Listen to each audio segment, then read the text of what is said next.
Hey, I went live early. I was planning on going to the grocery store, but I don't need to. So we got an hour till it gets going, though. The debate's not till 9. This is some pre-debate whatnot.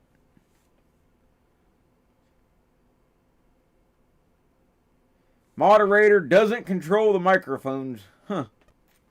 They were going to mute it. It said just a second ago the aides have urged Trump to try to interrupt less and less.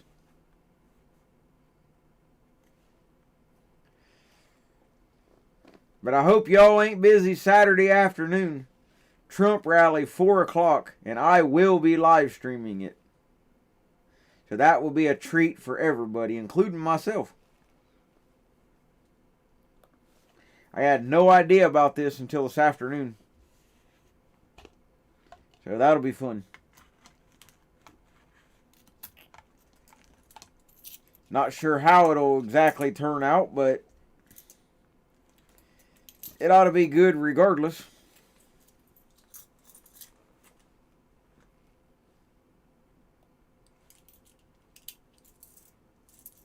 I'm not sure how many they're going to allow to actually attend, but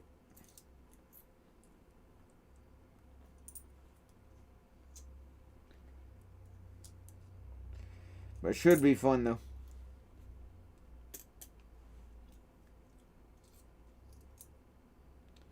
One mile down the street, and I will be there.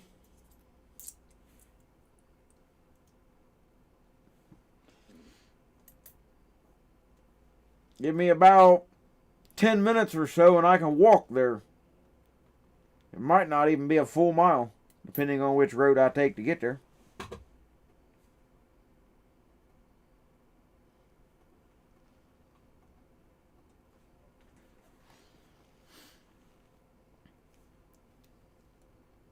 And he'll have to fly in, because we're 22 miles from the closest airport, and they won't let him drive that far. I doubt. I mean, they could, but I doubt it.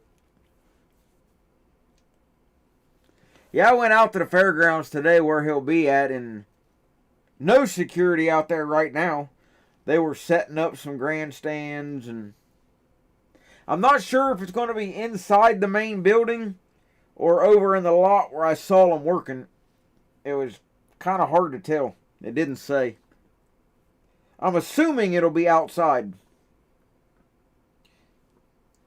Which at that location is risky for Trump, but I don't think anything will happen, but it's still a risky location.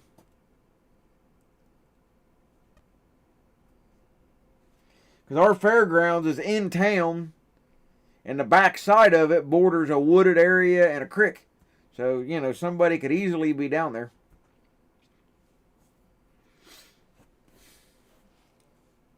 And then, of course, houses all around.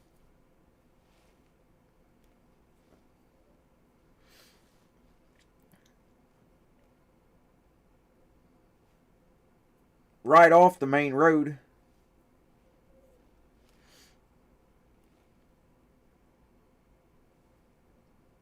Hey, Hangman. Yeah, I'll definitely be streaming it. I've got a pretty decent, whatever you call it, one of them battery backup things for your phone. So I'll get it all charged up and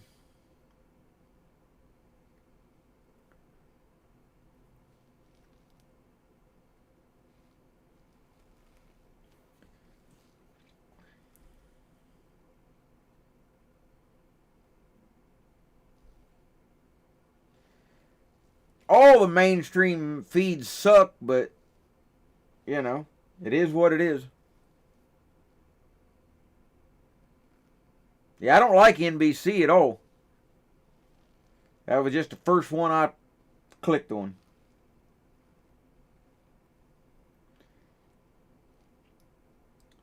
Biden's campaign is under some investigation in my state.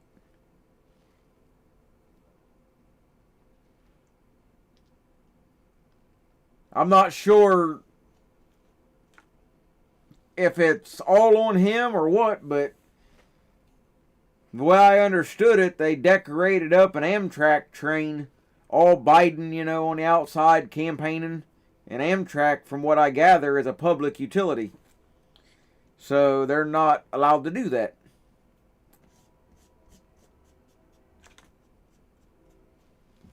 But it'll be interesting, though.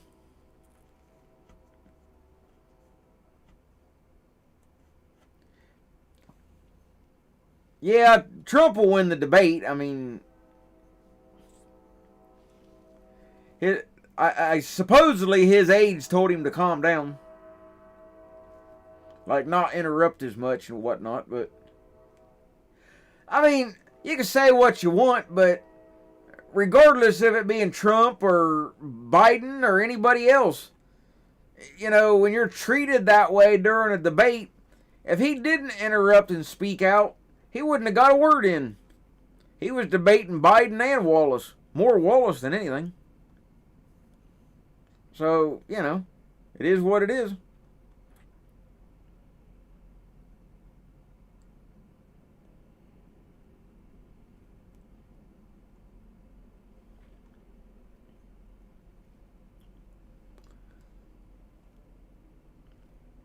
The only thing I hate about going to a Trump rally, though, is having to disarm. That's the part I don't like.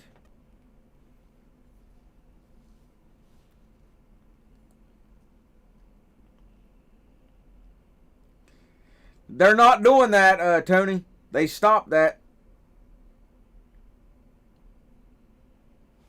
Moderators have no control over the microphones. That's what it said earlier.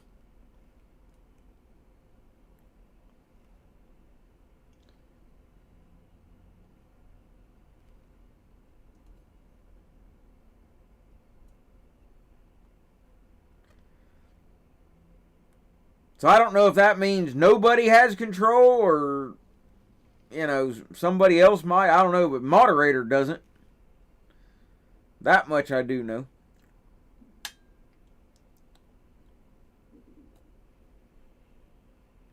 But I'm only a mile from the event, so...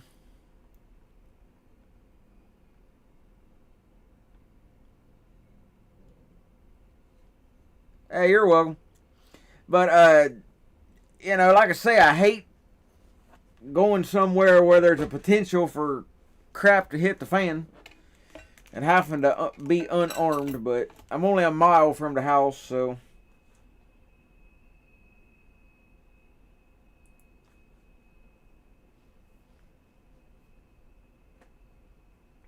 Calm down, Eric.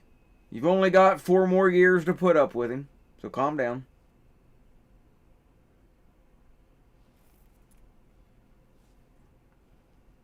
Hey, smoking gun.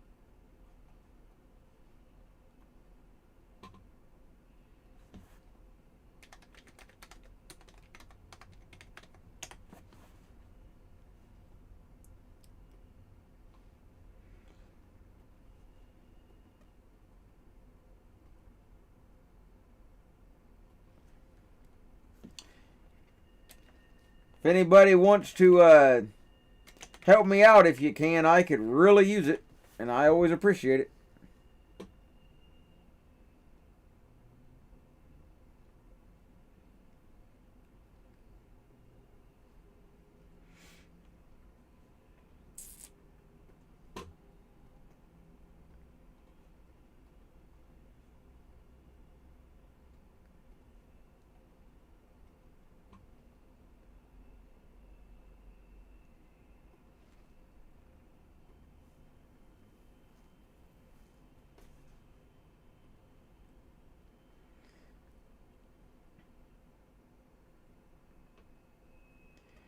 I don't know. So far, there's not much here at all. There was some cops from the Capitol, from Columbus, down looking at some things, but they weren't doing nothing.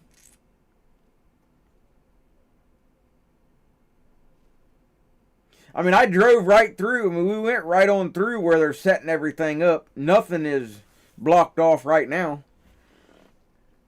You can drive through and look at everything, and there ain't much to look at, but a few bleachers being set up, some spotlights, a couple grain trucks, because I'm sure he's here for the farmers, and a whole bunch of Spectrum Cable Company trucks, and that was about it. Some other semis with odds and ends. Hey, Bristol. Nice to have a viewer from the UK. Or another one, I should say. But yeah, if anybody can help me out, it would really be appreciated. Now, I won't have any commentary during the debate. I'm just going to let it do its thing and, you know, that's it.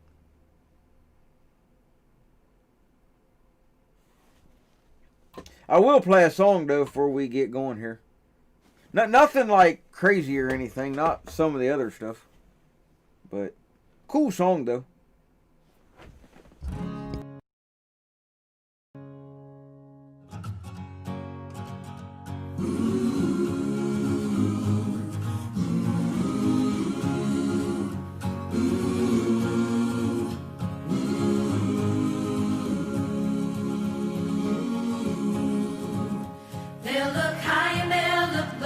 They'll look everywhere we go, but when the sinners find us, we won't hide. They'll come loud and they'll come fast, but we shoot first and we can last. Keep your rifle by your side, singing, oh Lord, this earth was made for us. Singing, oh Lord, this sinful life just ain't enough, so we'll take a stand, 'cause we must protect our land. Keep your rifle by your side. They'll come day and they'll come night. They'll have our children in their sights, but if they don't have faith, their eyes are blind. They can scream and they can shout, but they can never smoke us out. Keep your rifle by your side, singing, oh Lord, this earth was made for us. Singing, oh Lord, this sinful life just ain't enough. When we hear the voice, we know we have no other choice. Keep your rifle by your side. They'll have bombs and they'll have tanks, 'cause they've got money in their banks. But we won't fall as long as we can fight. They'll go on to preach their hate, but they won't get past the gate. Keep your rifle by your side, singing, oh Lord, this earth was made for us. Singing, oh Lord, this sinful life just ain't enough. When I see your face, I know I must protect my place. I'll keep my rifle by my side, singing, oh Lord, this earth was made for us. Singing, oh Lord, this earth was made for us. Singing, oh Lord, this sinful life just ain't enough, so we'll take a stand, 'cause we must protect our land. Keep your rifle by your side. They'll come day and they'll come night. They'll have our children in their sights, but if they don't have faith, their eyes are blind. They can scream and they can shout, but they can never smoke us out.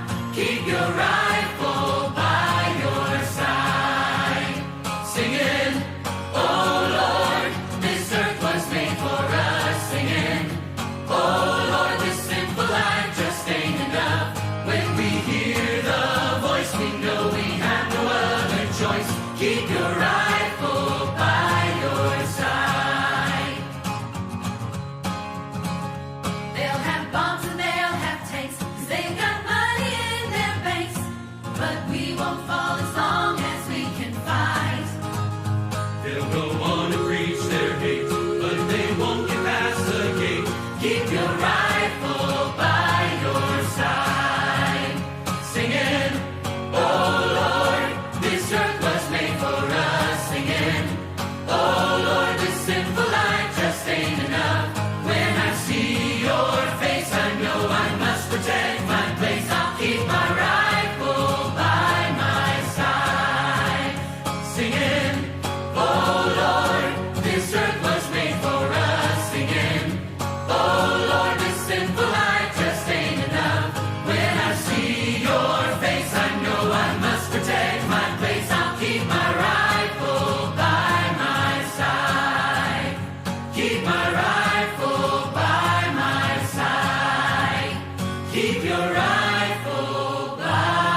The BLM and Antifa had set upon the town.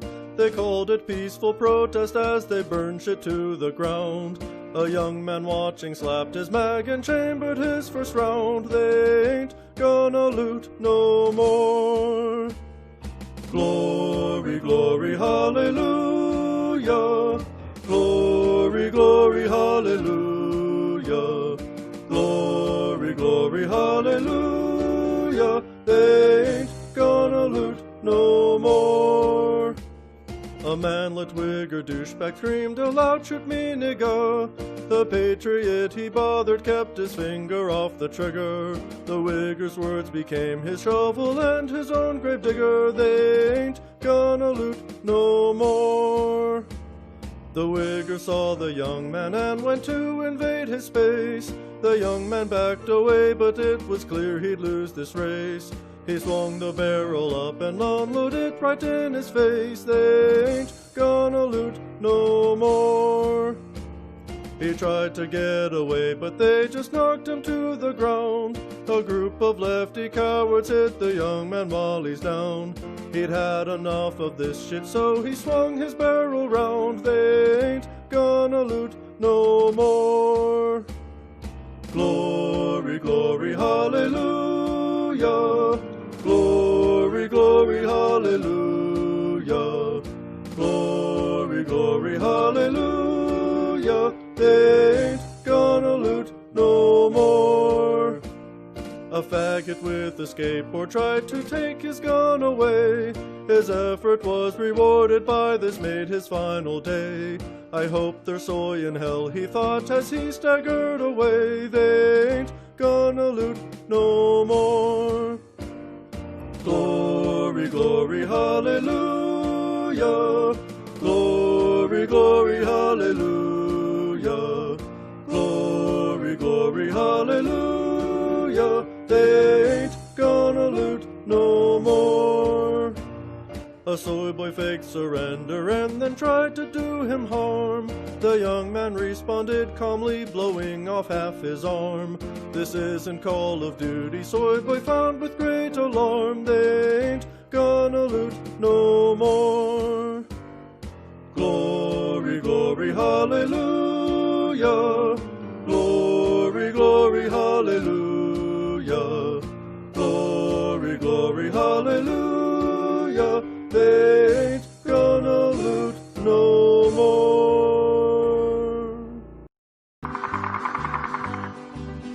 And it's up in Kenosha, that's where I long to be, protecting gas stations with commandos next to me.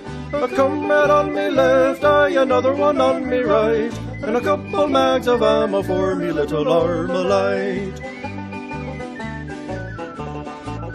Well, this brave BLM man came marching up our street. 600 and our kiddies he had lined up at his feet. "Come out, you cowardly Nazis, come on out and fight." He cried, "I'm only joking," when he heard the Armalite. And it's up in Kenosha, that's where I long to be, protecting gas stations with commandos next to me. A comrade on me left, another one on me right, and a couple mags of ammo for me little Armalite. Well, the commies came to visit me, 'twas in the late hours, with communists and anarchists attacking parked cars. They thought they had me cornered, but I gave them all a fright, with the arm-piercing bullets from me little Armalite. And it's up in Kenosha, that's where I long to be, protecting gas stations with commandos next to me. A comrade on me left, another one on me right, and a couple mags of ammo for me little Armalite. To my city there came joggers, they shouted, "I can't breathe." They burned down all the buildings and they all refused to leave. They rioted and looted, they went strong for 80 nights, until I started aiming with me little Armalite. And it's up in Kenosha, that's where I long to be, protecting gas stations with commandos next to me. A comrade on me left, another one on me right, and a couple mags of ammo for me little Armalite. The Reds came to Kenosha to riot just for fun. The DNC had told them that the cops were on the run.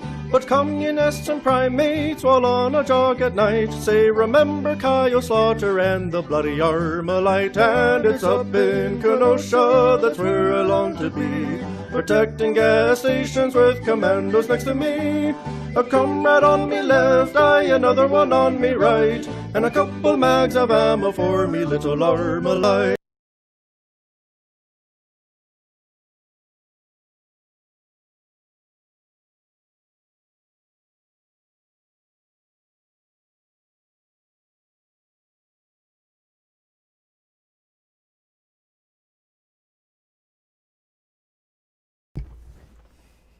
Yeah, it was fun while it lasted.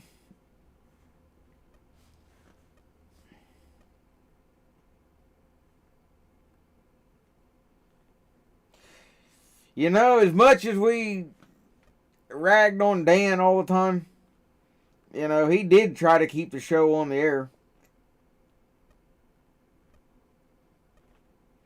I mean, of course, he wanted a paycheck, but I think he did just, you know, like the show. But they're bringing cops back, sort of.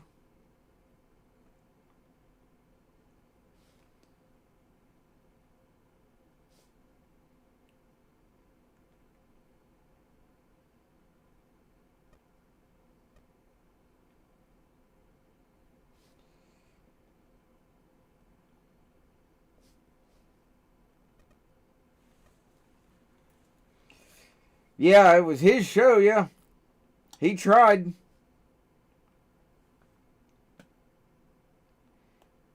But yeah, they're bringing cops back to film it, but you can't watch it in the U.S. They're not allowed to air it. Other countries can see it, I guess.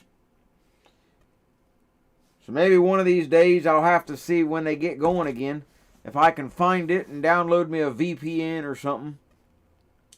And then maybe we can do that. I don't know. But school's still going good for those of you that might be wondering. I just finished up my second week of math class, which is actually going quite well. Better than I thought.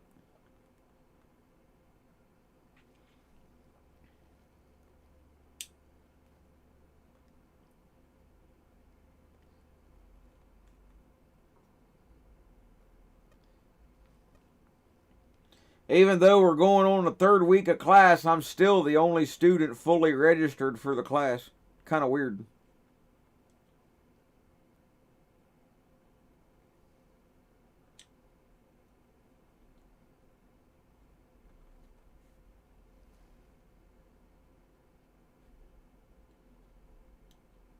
They were trying to say that live PD and cops and those kind of shows would only turn the cameras on for like black people. You know, it'd show white people getting away with stuff and let them go. And black people they would arrest. Which was not true. I mean, if you looked at live PD over the whole time that I showed that, I would say there was more white people stopped and arrested than there was anybody else. You know, you always had your meth heads and this and that. Yeah, I've been in school for a full year and I've still got a 4.0 GPA, so I'm happy with that.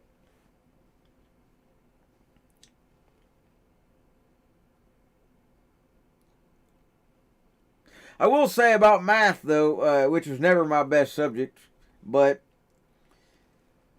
doing a lot of spreadsheet stuff, and you know, all the answers are on Google if you want to look. I don't do that, but they're out there.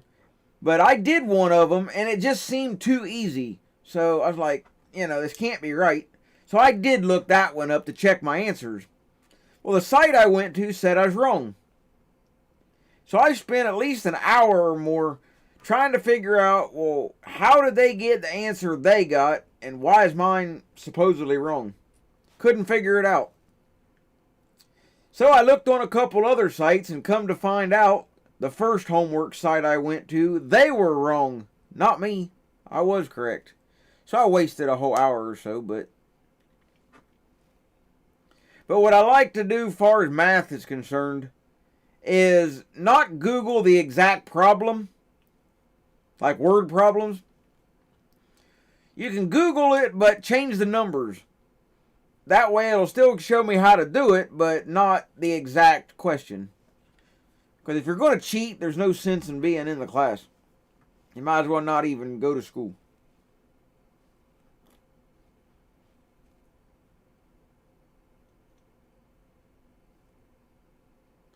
Yeah, all those songs that I just played are on YouTube. Kenosha Kid and I don't have them pulled up anymore, but there's a bunch of them.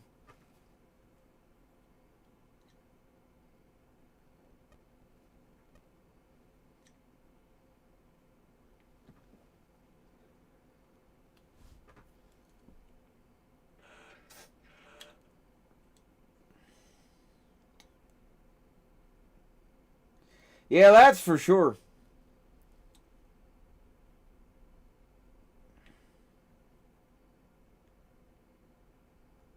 But it's not been too bad of a class, so far. We end up with 5 spreadsheet questions every week. And then the first week we had 38 math problems. This week we only had like 16. And I like the setup for those. They're on the digital textbook. So you don't have to show no work or nothing. Just answer it. And then you click a little button up in the corner. And it'll check your answer to make sure you're right. And if you're not, you got unlimited chances till you figure it out. Or if it's a multiple step problem, you might have got part of it right and other parts wrong. So it tells you all that. So that's pretty cool. But my next class is either micro or macro, one of them, economics. I got both, but I think microeconomics is next. So that'll be interesting. That's small business type of stuff. Then macroeconomics is large scale. Big companies, corporations, stuff like that. Walmart versus your mom and pop retail store. That kind of thing. And then an entrepreneur class at some point in the spring.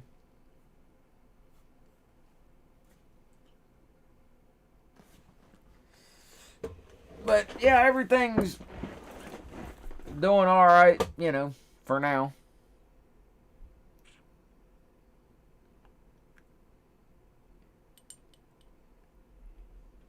I just got to fill out my student loan thing. Well, I don't have any, my grants, I should say. Don't have no loans. They try, though. So that proves to me, though, that the schools get a kickback on getting students to fill out loans and whatnot. Because they really push hard for, all that.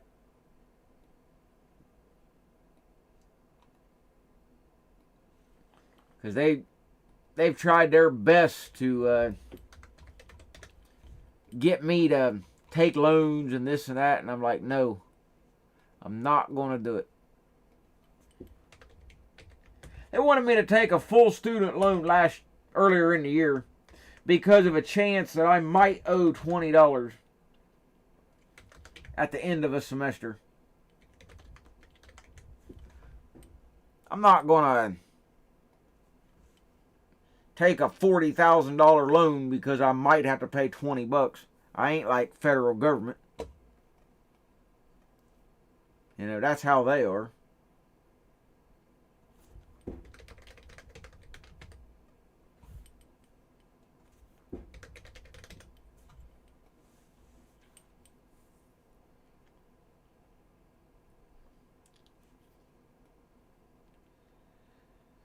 So while we're sitting here waiting, I'm going to go ahead and fill that out real quick.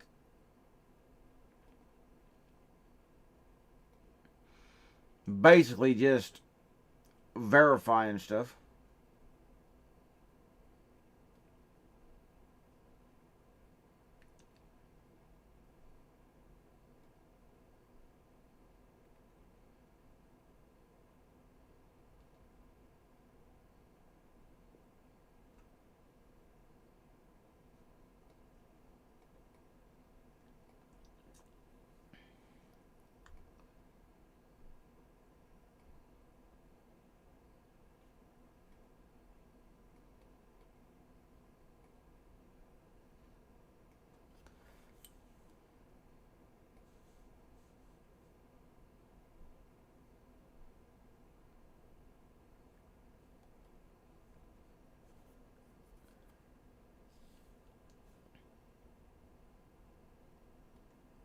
Huh, I didn't know that.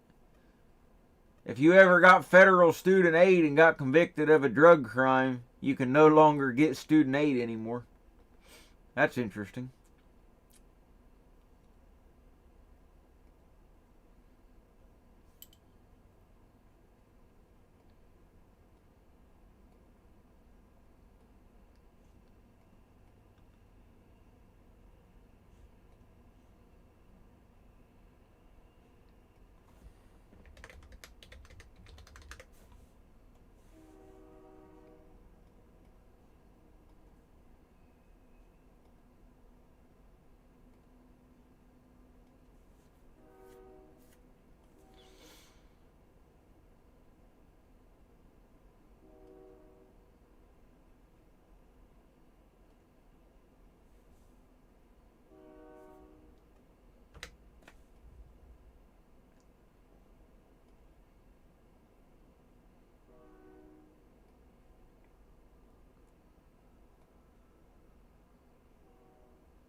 Well, got student loan stuff all figured out, I think.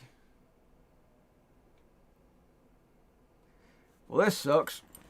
Get it all filled out and then it says there's an error. Can't process.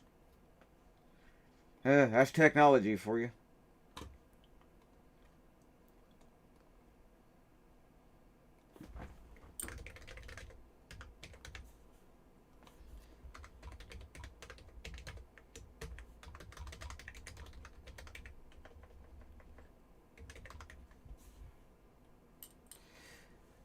Yep, looks like we got about 20 minutes.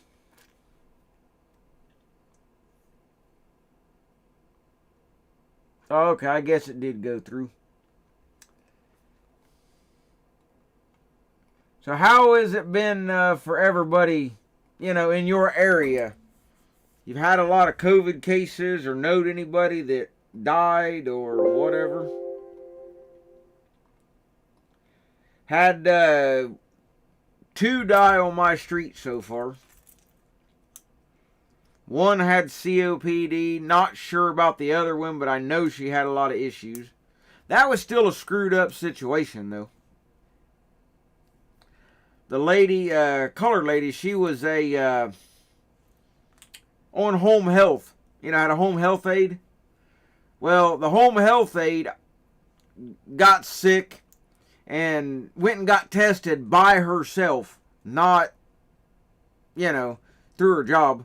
Well, she had it. She had the virus and didn't tell nobody.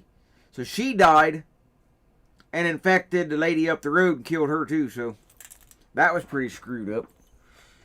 But there's only, 60 or so in my county that have it, if you don't count the prisons.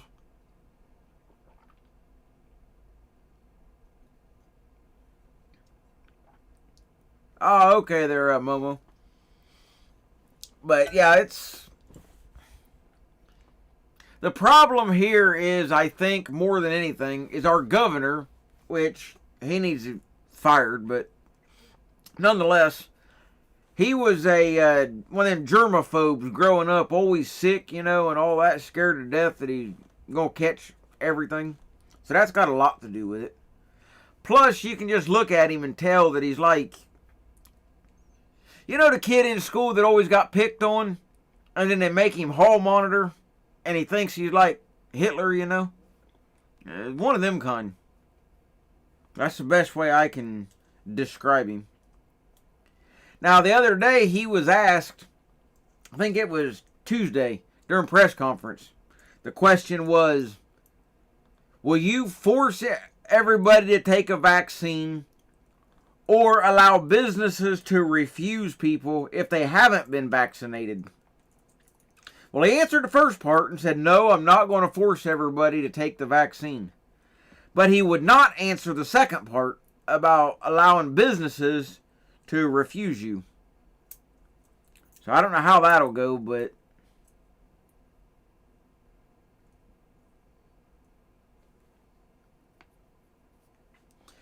right, and he made a comment about that too, Tony. He's saying, well, I don't like people saying that it's no big deal, only 8 people died, or they all had something wrong with them, or this, that, and the other, And I don't mean it to sound like it, them people don't matter. I don't mean it that way, but at the same time, it doesn't mean everything needs to lock down and you're scared of your own shadow either. So,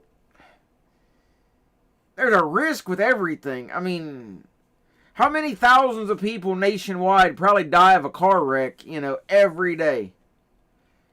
But you still get up and drive to work every day. You don't walk. It's calculated risks. If you want to stay home, fine. If you want to wear a mask and gloves and, all of that stuff, a NASA spacesuit, more power to you. Go for it. But that doesn't mean, everybody needs to do it.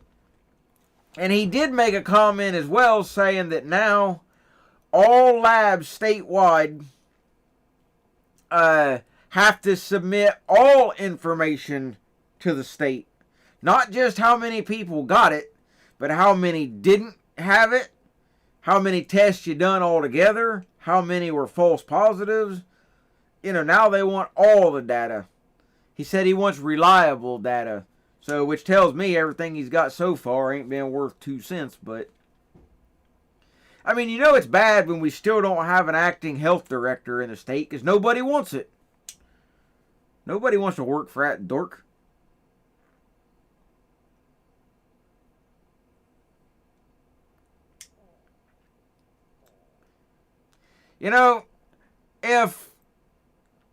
If you're like a really high risk, at risk person, and you can get your doctor to say that, oh yeah, you're really, vulnerable, age, pre-existing, what have you. If those people were to stay home and even get unemployment and let the rest of the country carry on as normal, it would have cost way less money and been way less of an impact on the economy. Guaranteed. Just get a note from doctors saying, hey, you are at risk. And, those people, stay home. You can collect unemployment, whatever. It wouldn't have bogged down the states. It wouldn't have been a big burden on anything. I mean, even in a job, in a business setting, the odds of you having the majority of your workers going to be an at-risk type of thing, no, you might be down 1 or 2 people. You juggle the schedule around, and, some people might have to pick up a couple extra hours here and there or whatever, but, you can deal with it.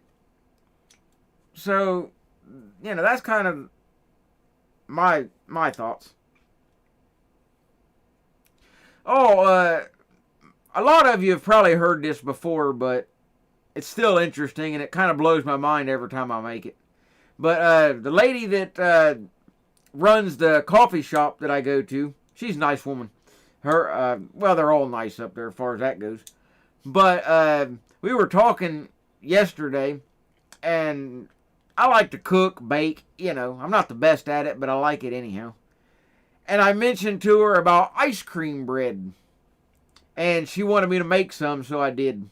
It's the easiest recipe in the world, but it works. It's crazy, but it's a loaf of bread made out of a pint of ice cream. Believe it or not. And you can use any ice cream you want. You just want decent ice cream. Not any kind of low fat or non-dairy or none of that. Just some. It don't have to be expensive. I got it for $1. Kroger's. But you just want decent ice cream. Real stuff. But any flavor you want. And you can turn it into a loaf of bread. I made 2 of them for her. I made chocolate, which is what she asked for. And then I made mint chocolate chip. And that one's neat because when you cut into it, it's still that bright green.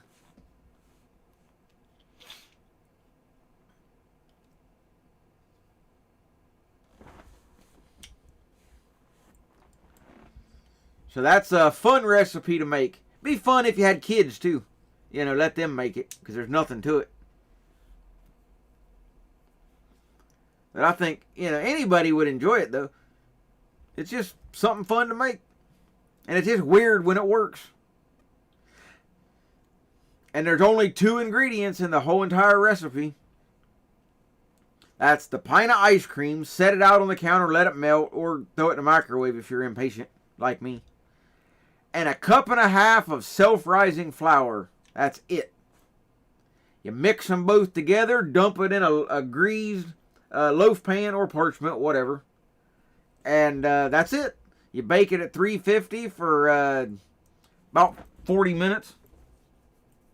Now, the consistency can come out a little different when you're making it. And I noticed that tonight. The mint chocolate chip was a very, very sticky dough. I mean, stick to your hands kind of thing. Really sticky. Now, the chocolate, it came out just like a bread dough. You could have actually kneaded it if you wanted to. You don't have to, but I mean, it was just like dough. So it's kind of weird how the different ice cream flavors come out different, but they all bake just the same. And they get a little bit of a crust on top, and it's kind of like a banana nut bread or one of them. But it's stupid simple. You really can't mess it up unless you burn it. I got a KitchenAid stand mixer, but you can make it by hand if you want to. You don't have to really beat it, that much. Just get it all mixed up best you can. Now, what I thought about trying, and this would be, I think, kind of popular for people.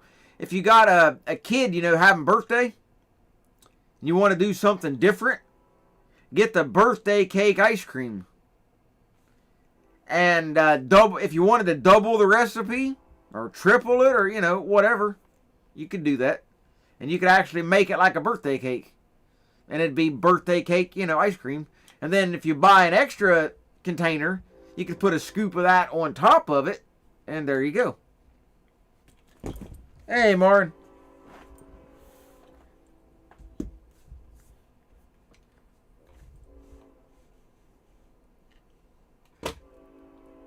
But yeah, if anybody wants to donate to the channel, I would really appreciate it. It's been extremely rough lately trying to make it. This is the only income I have at all. So, yes, I could go get a job, but with COVID for one thing, and corners doing what I can. And yeah, Live PD, it was a shame that went away. That was a really good show, and that was the most popular show on TV, too.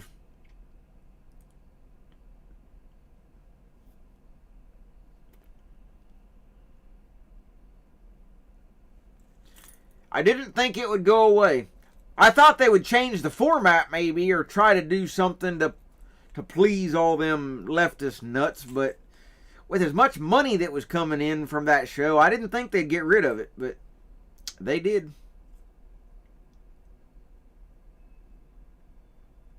And I don't think it'll ever come back. I highly doubt it.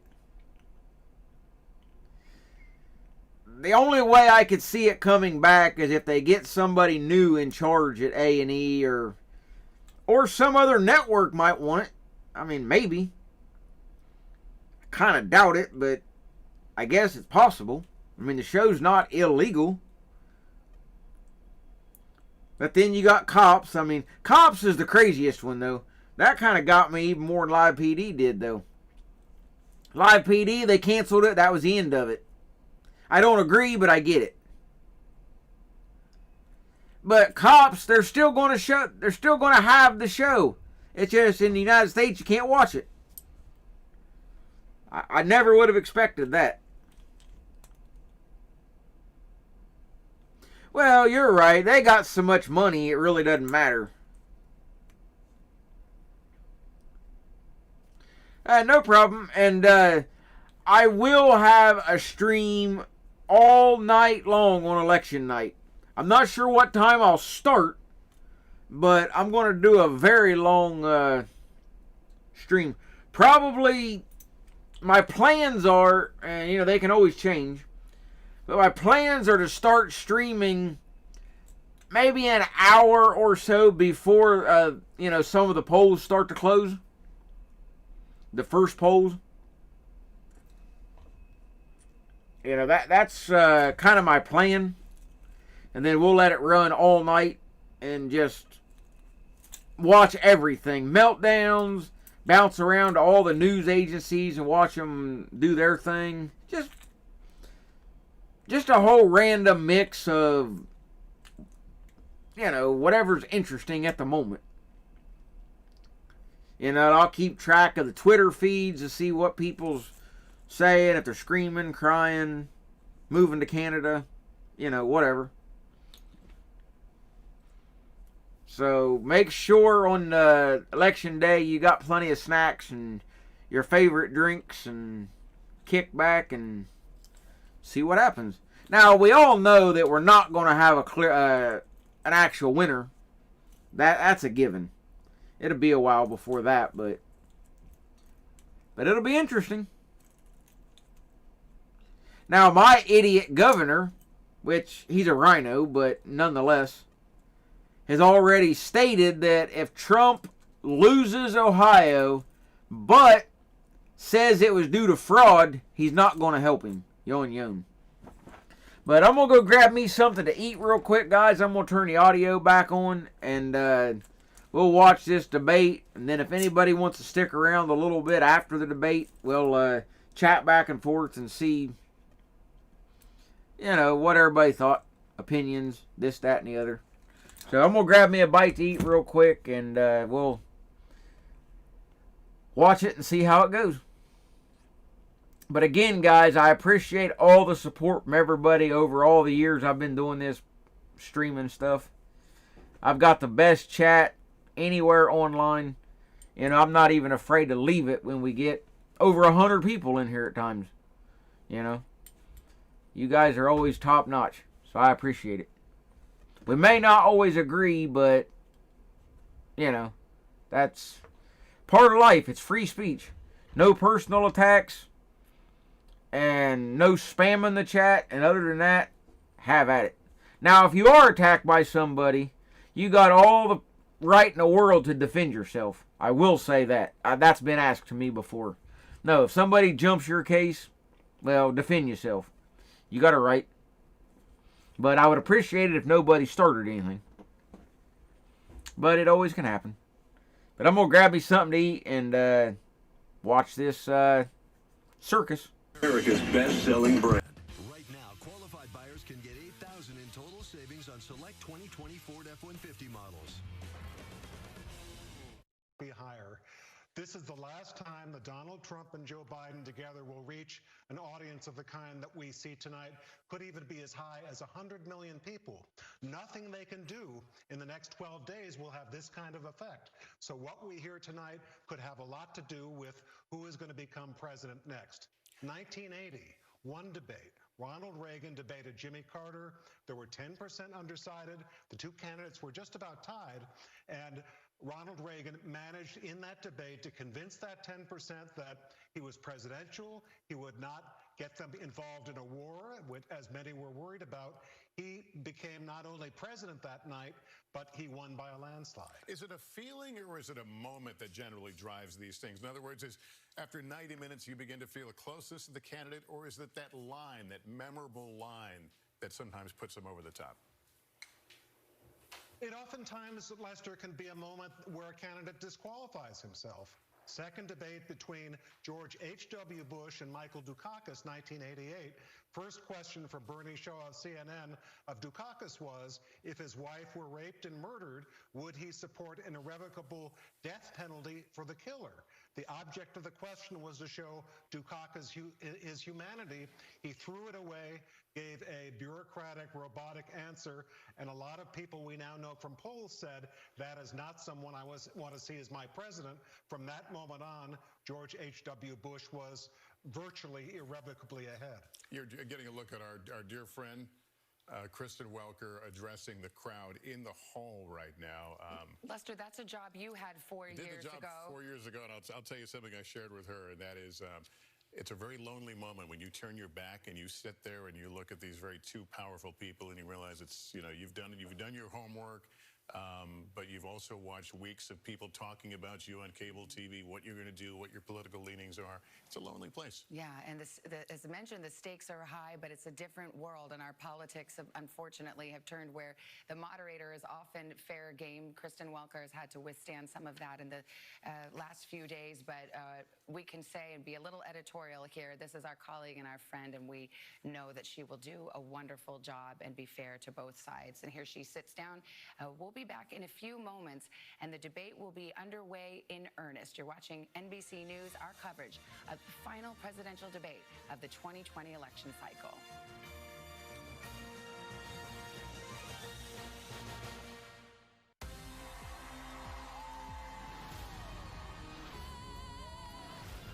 Where is the person who was singing? I cannot believe what I'm hearing and seeing right now. Wow! The Voice, new Monday and Tuesday on NBC. At Schools of Medical Massage, thousands of students have graduated our programs, qualified for a new career in the growing healthcare field. Our faculty and staff have a real passion to prepare our students and see them succeed. The graduates from the Schools of Medical Massage are professional, they're well-trained, they're confident. Now I make an impact while making a great income. You can too. Train to become a licensed massage therapist. Columbus School of Medical Massage. Call now, 614-760-5500. Your home is where memories are made, and these days we're making a lot more memories together. So it's the right time to make the right investment in replacement windows and doors from Pella, rated #1 by homeowners for the highest quality, craftsmanship, and value. They guaranteed our satisfaction, and when they left, they exceeded, I think, what we even expected. Get Pella now and pay later. No money down, no payments or interest for 24 months or 50% off installation. 877-98-PELLA, PellaColumbus.com. Because of this, we built Ford Super Duty to be the most capable heavy-duty pickup ever. Because of this, we built Ford F-150 with 375 horsepower. Because of this, we built Ford Ranger with the terrain management system. And because Ford trucks are built for this, you made Ford America's best-selling brand. Right now, qualified buyers can get $8,000 in total savings on select 2020 Ford F-150 models.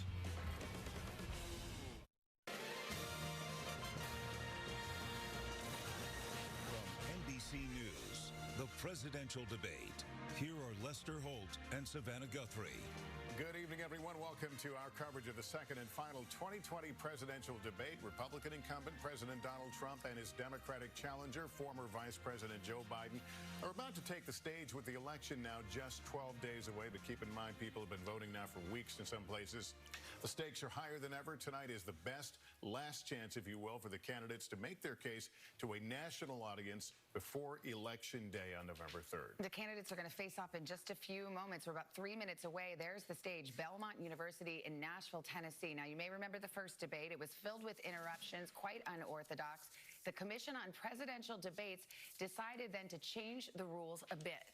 Yeah, the microphone of the candidate who isn't speaking will be muted for the first 2 minutes of each separate debate topic. Well, let's get to, I should say NBC's White House correspondent and Weekend Today, Kristen Welker, is moderating tonight's debate. The Debate Commission says she will not be responsible for fact-checking the candidates, but our team of correspondents and analysts is standing by to do just that. And for real-time fact-checking, you can go to NBCnews.com. Well, we just saw a few moments ago the guests have now been seated. The candidates are waiting to take the stage.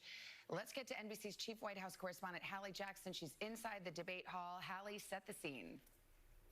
Savannah, so much anticipation here at Belmont University tonight. You can hear a pin drop in the room before these two candidates walk out on stage to begin their final face-off. Watch for President Trump to go after former Vice President Joe Biden's son, Hunter Biden, and unverified emails about his business dealings, a story that many intelligence experts say has all the hallmarks of a foreign interference campaign. For his part, Joe Biden is expected to keep his focus squarely on the coronavirus pandemic and the president's response to that, giving his message directly to American voters. There is the potential, of course, for interruptions, although the mic muting that you discussed at the top of the broadcast could help that. We should note that moderator Kristen Welker is not responsible for that mute button. That falls on the Commission on Presidential Debates. Savannah? All right, Hallie. NBC's political director and moderator of Meet the Press, Chuck Todd, will be watching along with us. Chuck, lay it out. What's at stake here tonight? Well, this is Donald Trump's last chance to change the trajectory of this race, but let's be realistic here. I think that's what we're all trying to figure out tonight is everybody around Donald Trump has told him what he needs to do. The question is, will he change his behavior from the first debate? The first debate did real damage to his campaign. He has to have a good debate performance tonight. I don't know if he can. If he's obsessed with Hunter Biden, I don't know if he can have a good debate performance if he does that. All right, Chuck. And we know that they took down the plexiglass that had been put up there earlier, deciding that it wasn't necessary. We saw both of the candidates arrive here just a short time ago and have been in their holding rooms and now about to come out for what was originally going to be the third debate, but ends up being the second and final debate between these two men. We're about 10 seconds away. Kristen Welker at the ready. There are 6 segments, 15 minutes each, a 2-minute statement by each candidate at the top, followed by discussion. And so we will turn it over to our colleague, NBC News' Kristen Welker. Good evening from Belmont University in Nashville, Tennessee. I'm Kristen Welker of NBC News, and I welcome you to the final 2020 presidential debate between President Donald J. Trump and former Vice President Joe Biden. Tonight's debate is sponsored by the Commission on Presidential Debates. It is conducted under health and safety protocols designed by the Commission's health security advisor. The audience here in the hall has promised to remain silent. No cheers, boos, or other interruptions, except right now as we welcome to the stage former Vice President Joe Biden and President Donald J. Trump.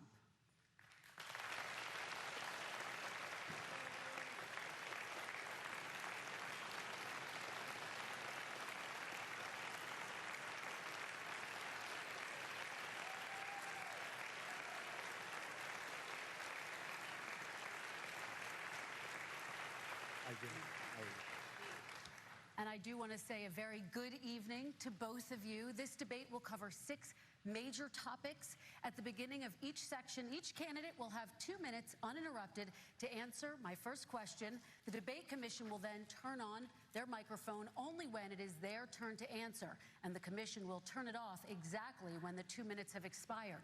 After that, both microphones will remain on, but on behalf of the voters, I'm going to ask you to please speak one at a time.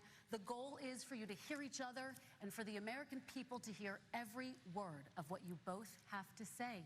And so with that, if you're ready, let's start. And we will begin with the fight against the coronavirus. President Trump, the first question is for you.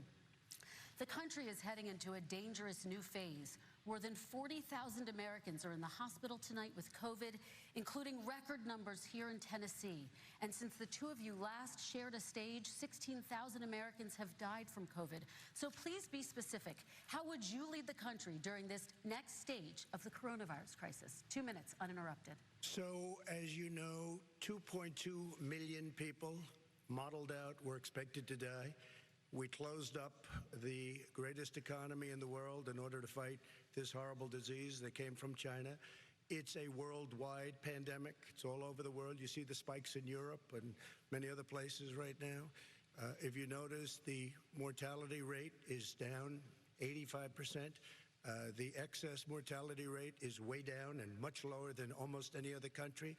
And we're fighting it, and we're fighting it hard. There is a spike. There was a spike in Florida, and it's now gone. There was a very big spike in Texas. It's now gone. There was a very big spike in Arizona. It's now gone. And there are some spikes and surges in other places. They will soon be gone. We have a vaccine that's coming. It's ready. It's going to be announced within weeks, and it's going to be delivered. We have Operation Warp Speed, which is the military is going to distribute the vaccine. I can tell you from personal experience that I was in the hospital, I had it, and I got better, and I will tell you that I had something that they gave me, a therapeutic, I guess they would call it. Some people could say it was a cure, but I was in for a short period of time, and I got better very fast, or I wouldn't be here tonight. And now they say I'm immune, whether it's 4 months or a lifetime. Nobody's been able to say that, but I'm immune. More and more people are getting better. We have a problem that's a worldwide problem. This is a worldwide problem. But I've been congratulated by the heads of many countries on what we've been able to do. If you take a look at what we've done in terms of goggles and masks and gowns and everything else, and in particular ventilators, we're now making ventilators all over the world, thousands and thousands a month, distributing them all over the world. It will go away, and as I say, we're rounding the turn, we're rounding the corner. It's going away. Okay, former Vice President Biden, to you, how would you lead the country out of this crisis? You have 2 minutes uninterrupted. 20,000 Americans dead. If you hear nothing else I say tonight, hear this. Anyone who's responsible for not taking control, in fact, not saying I take no responsibility initially. Anyone who's responsible for that many deaths should not remain as President of the United States of America. We're in a situation where there are 1,000 deaths a day now, 1,000 deaths a day, and there are over 70,000 new cases per day. Compared to what's going on in Europe, as the New England Medical Journal said, they're starting from a very low rate. We're starting from a very high rate. The expectation is we'll have another 200,000 Americans dead between now and the end of the year. If we just wore these masks, the president's own advisors have told him, we could save 100,000 lives. And we're in a circumstance where the president thus far and still has no plan, no comprehensive plan. What I would do is make sure we have everyone encouraged to wear a mask all the time. I would make sure we move in the direction of rapid testing, investing in rapid testing. I would make sure that we set up national standards as to how to open up schools and open up businesses so they can be safe and give them the wherewithal, the financial resources to be able to do that. We're in a situation now where the New England Medical Journal, one of the most serious journals in the whole world, said for the first time ever that the way this president has responded to this crisis has been absolutely tragic. And so, folks, I will take care of this. I will end this. I will make sure we have a plan. President Trump, I'd like to follow up with you in your comments. You talked about taking a therapeutic. I assume you're referencing Regeneron. You also said a vaccine will be coming within weeks. Yes. Is that a guarantee? No, it's not a guarantee, but it will be by the end of the year. But I think it has a good chance. There are two companies, I think, within a matter of weeks, and it will be distributed very quickly. Can you tell us which companies? Johnson & Johnson is doing very well. Moderna is doing very well. Pfizer is doing very well. And we have numerous others. Then we also have others that we're working on very closely with other countries, in particular Europe. Let me follow up with you, and because this is new information, you have said a vaccine is coming soon, within weeks now. Your own officials say it could take well into 2021 at the earliest for enough Americans to get vaccinated. And even then, they say the country will be wearing masks and distancing into 2022. Is your timeline realistic? No, I think my timeline is going to be more accurate. I don't know that they're counting on the military the way I do, but we have our generals lined up, one in particular that's the head of logistics. And this is a very easy distribution for him. He's ready to go as soon as we have the vaccine. And we expect to have 100 million vials. As soon as we have the vaccine, he's ready to go. Vice President Biden, your reaction, and just 40% of Americans say they would definitely agree to take a coronavirus vaccine if it was approved by the government. What steps would you take to give Americans confidence in a vaccine if it were approved? Make sure it's totally transparent. Have the scientists of the world see it, know it, look at it, go through all the processes. And by the way, this is the same fellow who told you this is going to end by Easter last time. This is the same fellow who told you that, don't worry, we're going to end this by the summer. We're about to go into a dark winter, and he has no clear plan, and there's no prospect that there's going to be a vaccine available for the majority of the American people before the middle of next year. President Trump, your reaction, he says you have no plan. I don't think we're going to have a dark winter at all. We're opening up our country. We've learned and studied and understand the disease, which we didn't at the beginning. When I closed and banned China from coming in heavily infected, and then ultimately Europe, but China was in January. Months later, he was saying I was xenophobic. I did it too soon. Now he's saying, oh, I should have, moved quicker. But he didn't move quicker. He was months behind me, many months behind me. And frankly, he ran the H1N1 swine flu, and it was a total disaster, far less lethal, but it was a total disaster. Had that had this kind of numbers, 700,000 people would be dead right now, but it was a far less lethal disease. Look, his own person who ran that for him, who, as you know, was his chief of staff, said it was catastrophic. It was horrible. We didn't know what we were doing. Now he comes up and he tells us how to do this. Also, everything that he said about the way every single move that he said we should make, that's what we've done. We've done all of it. But he was way behind us. Vice President Biden, your response. My response is he is xenophobic, but not because he shut down access from China. And he did it late after 40 countries had already done that. In addition to that, what he did, he made sure that we had 44 people that were in there in China trying to get to Wuhan to determine what exactly the source was. What did the president say in January? He said, no, he said, he's being transparent. The president of China is being transparent. We owe him a debt of gratitude. We have to thank him. And then what happened was we started talking about using the Defense Act to make sure we go out and get whatever is needed out there to protect people. And again, I go back to this. He had nothing. He did virtually nothing. And then he gets out of the hospital and he talks about don't worry, it's all going to be over soon. Come on.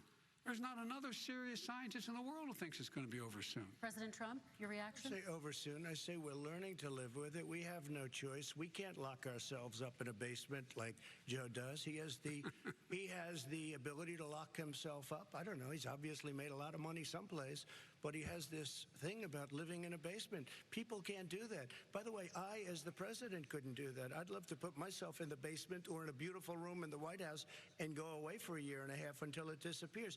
I can't do that. And Kirsten, every meeting I had, and I'd meet a lot of families, including Gold Star families and military families, every meeting I had, and I had to meet them. I had to. It would be horrible to have canceled everything. I said, this is dangerous. And you catch it. And, I caught it. I learned a lot. Great doctors, great hospitals. And now I recovered. 99.9% of young people recover. 99% of people recover. We have to recover. We can't close up our nation. We have to open our school, and we can't close up our nation, or you're not going to have a nation. And of course, the CDC has said young people can get sick with COVID-19 and can pass it. Vice President Biden, I want to talk broadly about strategy, though. Can I respond to that? 30 seconds, please, and then I have a question. No, number one, he says that we're learning to live with it. People are learning to die with it. You folks home will have an empty chair at the kitchen table this morning. That man or wife going to bed tonight and reaching over to try to touch their, out of habit, where their wife or husband was, is gone. Learning to live with it. Come on.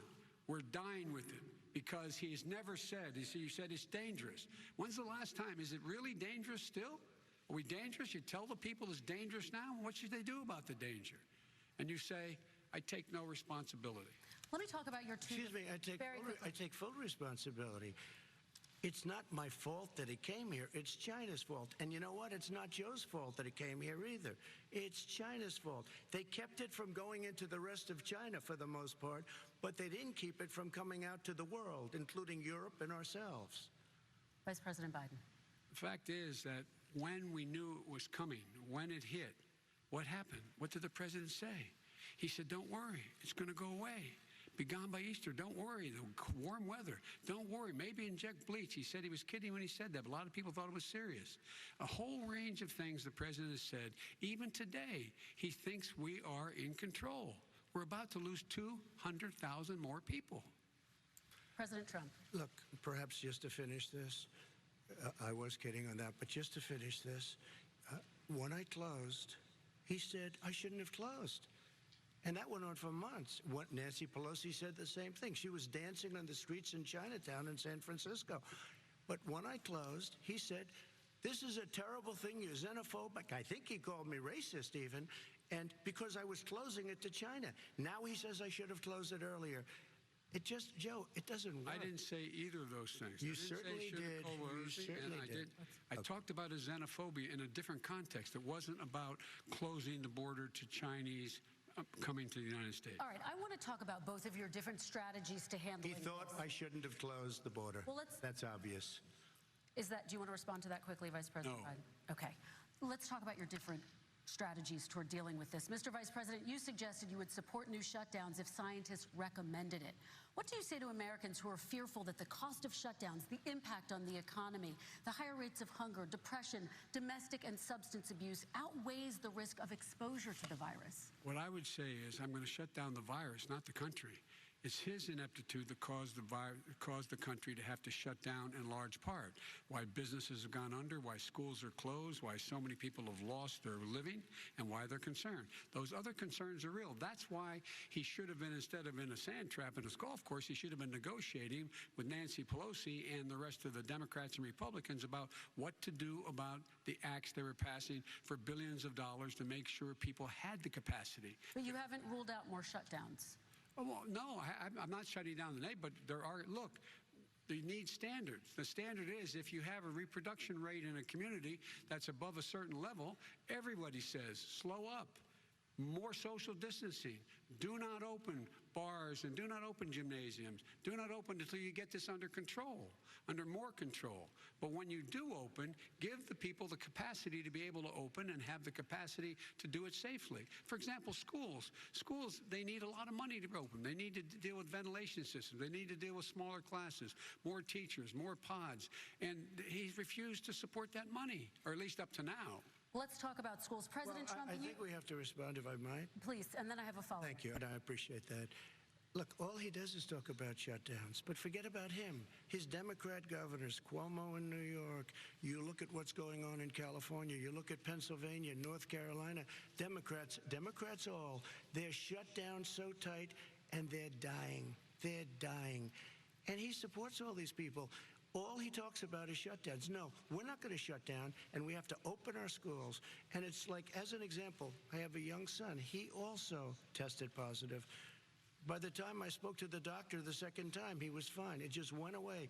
Young people, I guess it's their immune system. Let me follow up with you, President Trump. You've demanded schools open in person and insist they can do it safely. But just yesterday, Boston became the latest city to move its public school system entirely online after a coronavirus spike. What is your message to parents who worry that sending their children to school will endanger not only their kids, but also their teachers and families? I want to open the schools. The transmittal rate to the teachers is very small.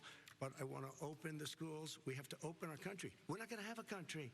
You can't do this. We can't keep this country closed. This is a massive country with a massive economy. People are losing their jobs. They're committing suicide. There's depression, alcohol, drugs at a level that nobody's ever seen before. There's abuse, tremendous abuse. We have to open our country. You know, I've said it often, the cure cannot be worse than the problem itself. And that's what's happening. And he wants to close down, he'll close down the country if one person in our massive bureaucracy says we should close it down. Vice President Biden, your response. Simply not true. We ought to be able to walk and chew gum at the same time. We ought to be able to safely open, but when they need resources to open. You need to be able to, for example, if you're going to open a business, have social distancing within the business. You need to have, if you have a restaurant, you need to have plexiglass dividers so people cannot infect one another. You need to be in a position where you can take testing rapidly and know whether a person is in fact infected. You need to be able to trace. You need to be able to provide all the resources that are needed to do this. And that is not inconsistent with saying that we're going to make sure that we open safely. And by the way, all you teachers out there, not that many of you are going to die, so don't worry about it. So don't worry about it. Come on. President Trump, let me follow up with you quickly. By the way, I will say this. If you go and look at what's happened to New York, it's a ghost town.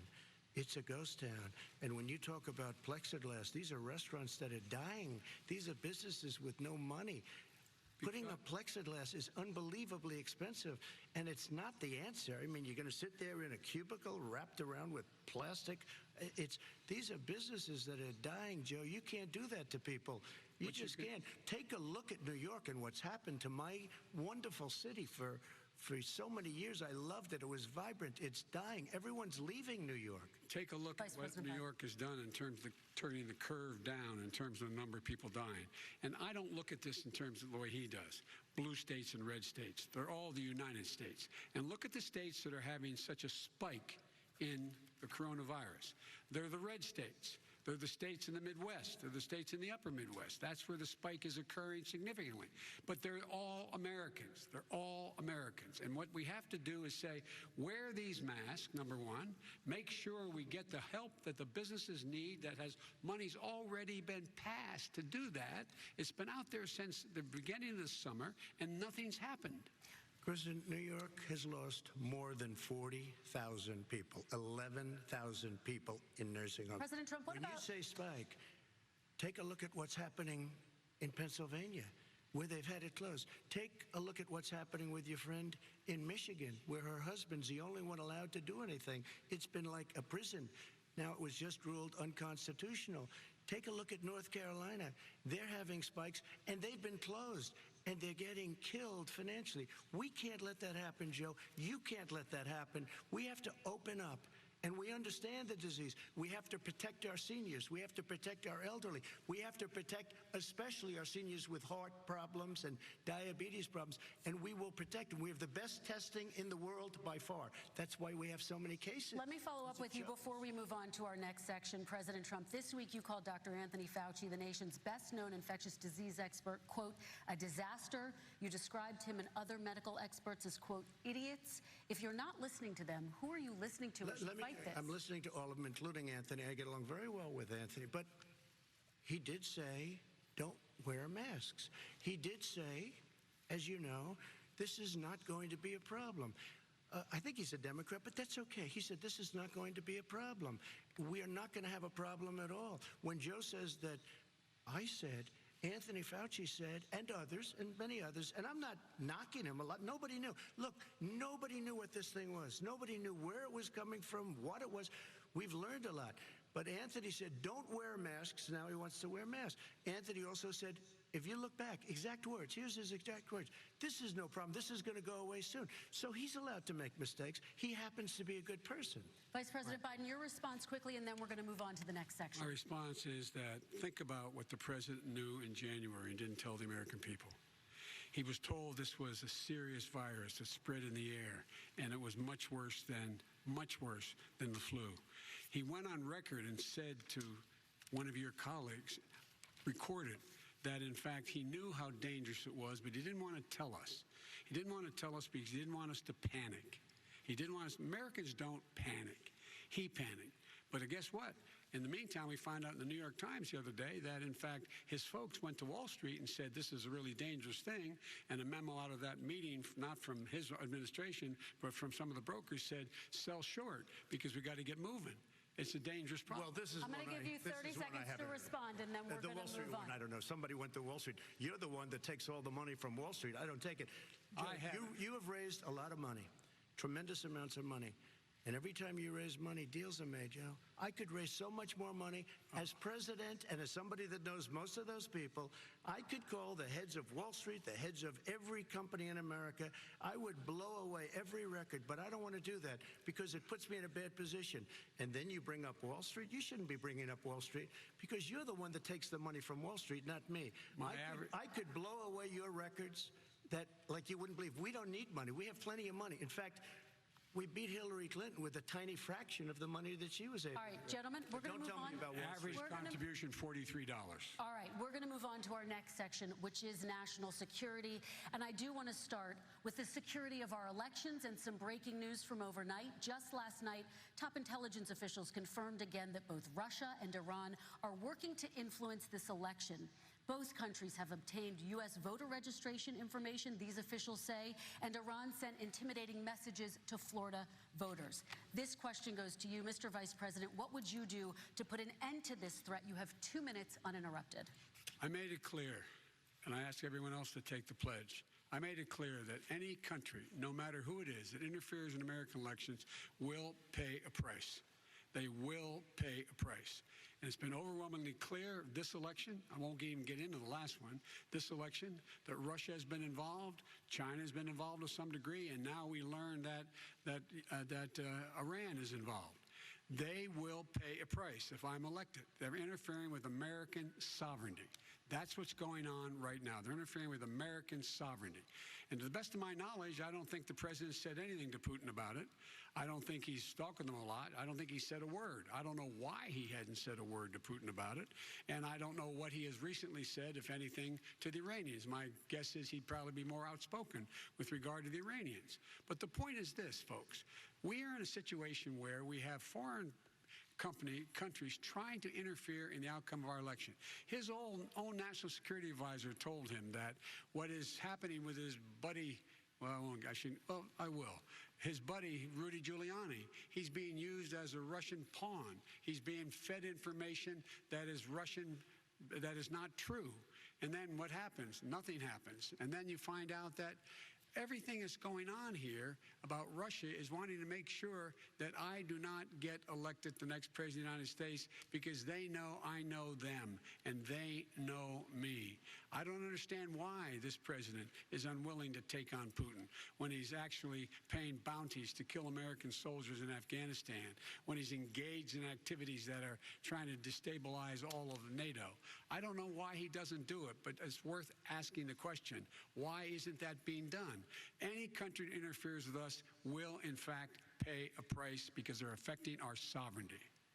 President Trump, same question to you. Let me ask the question. You're going to have 2 minutes to respond. For 2 elections in a row now, there has been substantial interference from foreign adversaries. What would you do in your next term to put an end to this? 2 minutes uninterrupted. Well, let me respond to the first part, as Joe answered. Joe got $3.5 million from Russia, and it came through Putin because he was very friendly with the former mayor of Moscow, and it was the mayor of Moscow's wife, and you got $3.5 million. Your family got $3.5 million, and you know, someday you're going to have to explain why did you get 3.5. I never got any money from Russia. I don't get money from Russia. Now, about your thing last night, I knew all about that, and through John Ratcliffe, who is fantastic, DNI, he said the one thing that's common to both of them, they both want you to lose because there has been nobody tougher to Russia. Between the sanctions, nobody tougher than me on Russia. Between the sanctions, between all of what I've done with NATO, you know, I've got the NATO countries to put up an extra $130 billion, going to $420 billion a year. That's to guard against Russia. I sold, while he was selling pillows and sheets, I sold tank busters to Ukraine. There has been nobody tougher on Russia than Donald Trump. And I'll tell you, they were so bad. They took over the submarine port. You remember that very well. During your term, during you and Barack Obama, they took over a big part of what should have been Ukraine. You handed it to them, but you were getting a lot of money from Russia. They were paying you a lot of money, and they probably still are. But now, with what came out today, it's even worse. All of the emails, the horrible emails of the kind of money that you were raking in, you and your family. And Joe, you were vice president when some of this was happening, and it should have never happened. And I think you owe an explanation to the American people. Why is it? Somebody just had a news conference a little while ago who was essentially supposed to work with you and your family, but what he said was damning. And regardless of me, I think you have to clean it up and talk to the American people. Maybe you can do it right now. Vice President Biden, you may respond. 30 seconds. And then I do want to follow up on the election security. I have not taken a penny from any foreign source ever in my life. We learned that this president paid 50 times the tax in China, has a secret bank account with China, does business in China, and in fact is talking about me taking money. I have not taken a single penny from any country whatsoever, ever. Number one. Number two, this is a president, I have released all of my tax returns, 22 years. Go look at them. 22 years of my tax return. You have not released a single solitary year of your tax return. What are you hiding? Why are you unwilling? The foreign countries are paying you a lot. Russia's paying you a lot. China's paying you a lot. And your hotels and all your businesses all around the country, all around the world. And China's building a new road to a new golf course you have overseas. So what's going on here? Why don't release your tax return or stop talking about corruption? President Trump, your response. First of all, I called my accountants under audit. I'm going to release them as soon as we can. I want to do it, and it'll show how successful, how great this company is. But much more importantly than that, people were saying $750. I asked them a week ago, I said, what did I pay? They said, sir, you prepaid tens of millions of dollars. I prepaid my tax. Tens over the last number of years. Tens of millions of dollars I prepaid.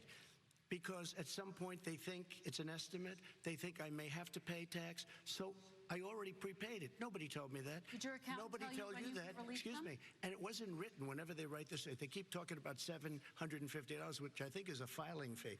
But let me just tell you, I prepaid millions and millions of dollars in taxes. Number one. Number two, I don't make money from China. You do. I don't make money from Ukraine. You do. I don't make money from Russia. You made $3.5 million, Joe, and your son gave you. They even have a statement that we have to give 10% to the big man. You're the big man, I think. I don't know, maybe you're not, but you're the big man, I think. Your son said we have to give 10% to the big man. Joe, what's that all about? It's terrible. All right, gentlemen, I want to ask you both some questions about all of this. I'm going to let you both respond very quickly. You just said you spoke to your accountant about potentially releasing your taxes. Did he tell you when you can release them? Do you have a deadline for when you're going to release them? I get treated worse than the Tea Party got treated. Because I have a lot of people in there, deep down in the IRS, they treat me horribly. We made a deal, it was all settled until I decide to run for president. I get treated very badly by the IRS, very unfairly. But we had a deal all done. As soon as we're completed with the deal, I want to release it. But I have paid millions and millions of dollars, and it's worse than paying. I paid in advance. It's called prepaying your taxes. I paid in advance. I want to ask you both about questions regarding your potential foreign entanglements and questions that have been raised to give you both a chance to talk about this more broadly. Respond very quickly, and then I'll get to my question. Why did he's been saying this for 4 years? Show us. Just show us. Stop playing around. You've been saying for 4 years you're going to release your taxes. Nobody knows it, Mr. President. What they do know is you're not paying your taxes, or you're paying taxes that are so low. When last time he said what he paid, he said, I only pay that little because I'm smart. I know how to game the system. Come on. Come on, folks. So, President Trump, and then I want to get to two questions to both of you on this. I was put through a phony witch hunt for 3 years. It started before I even got elected. They spied on my campaign. No president should ever have to go through what I went through. Let me just say this. Mueller and 18 angry Democrats and FBI agents all over the place spent $48 million. They went through everything I had, including my tax returns, and they found absolutely no collusion and nothing wrong. $48 million.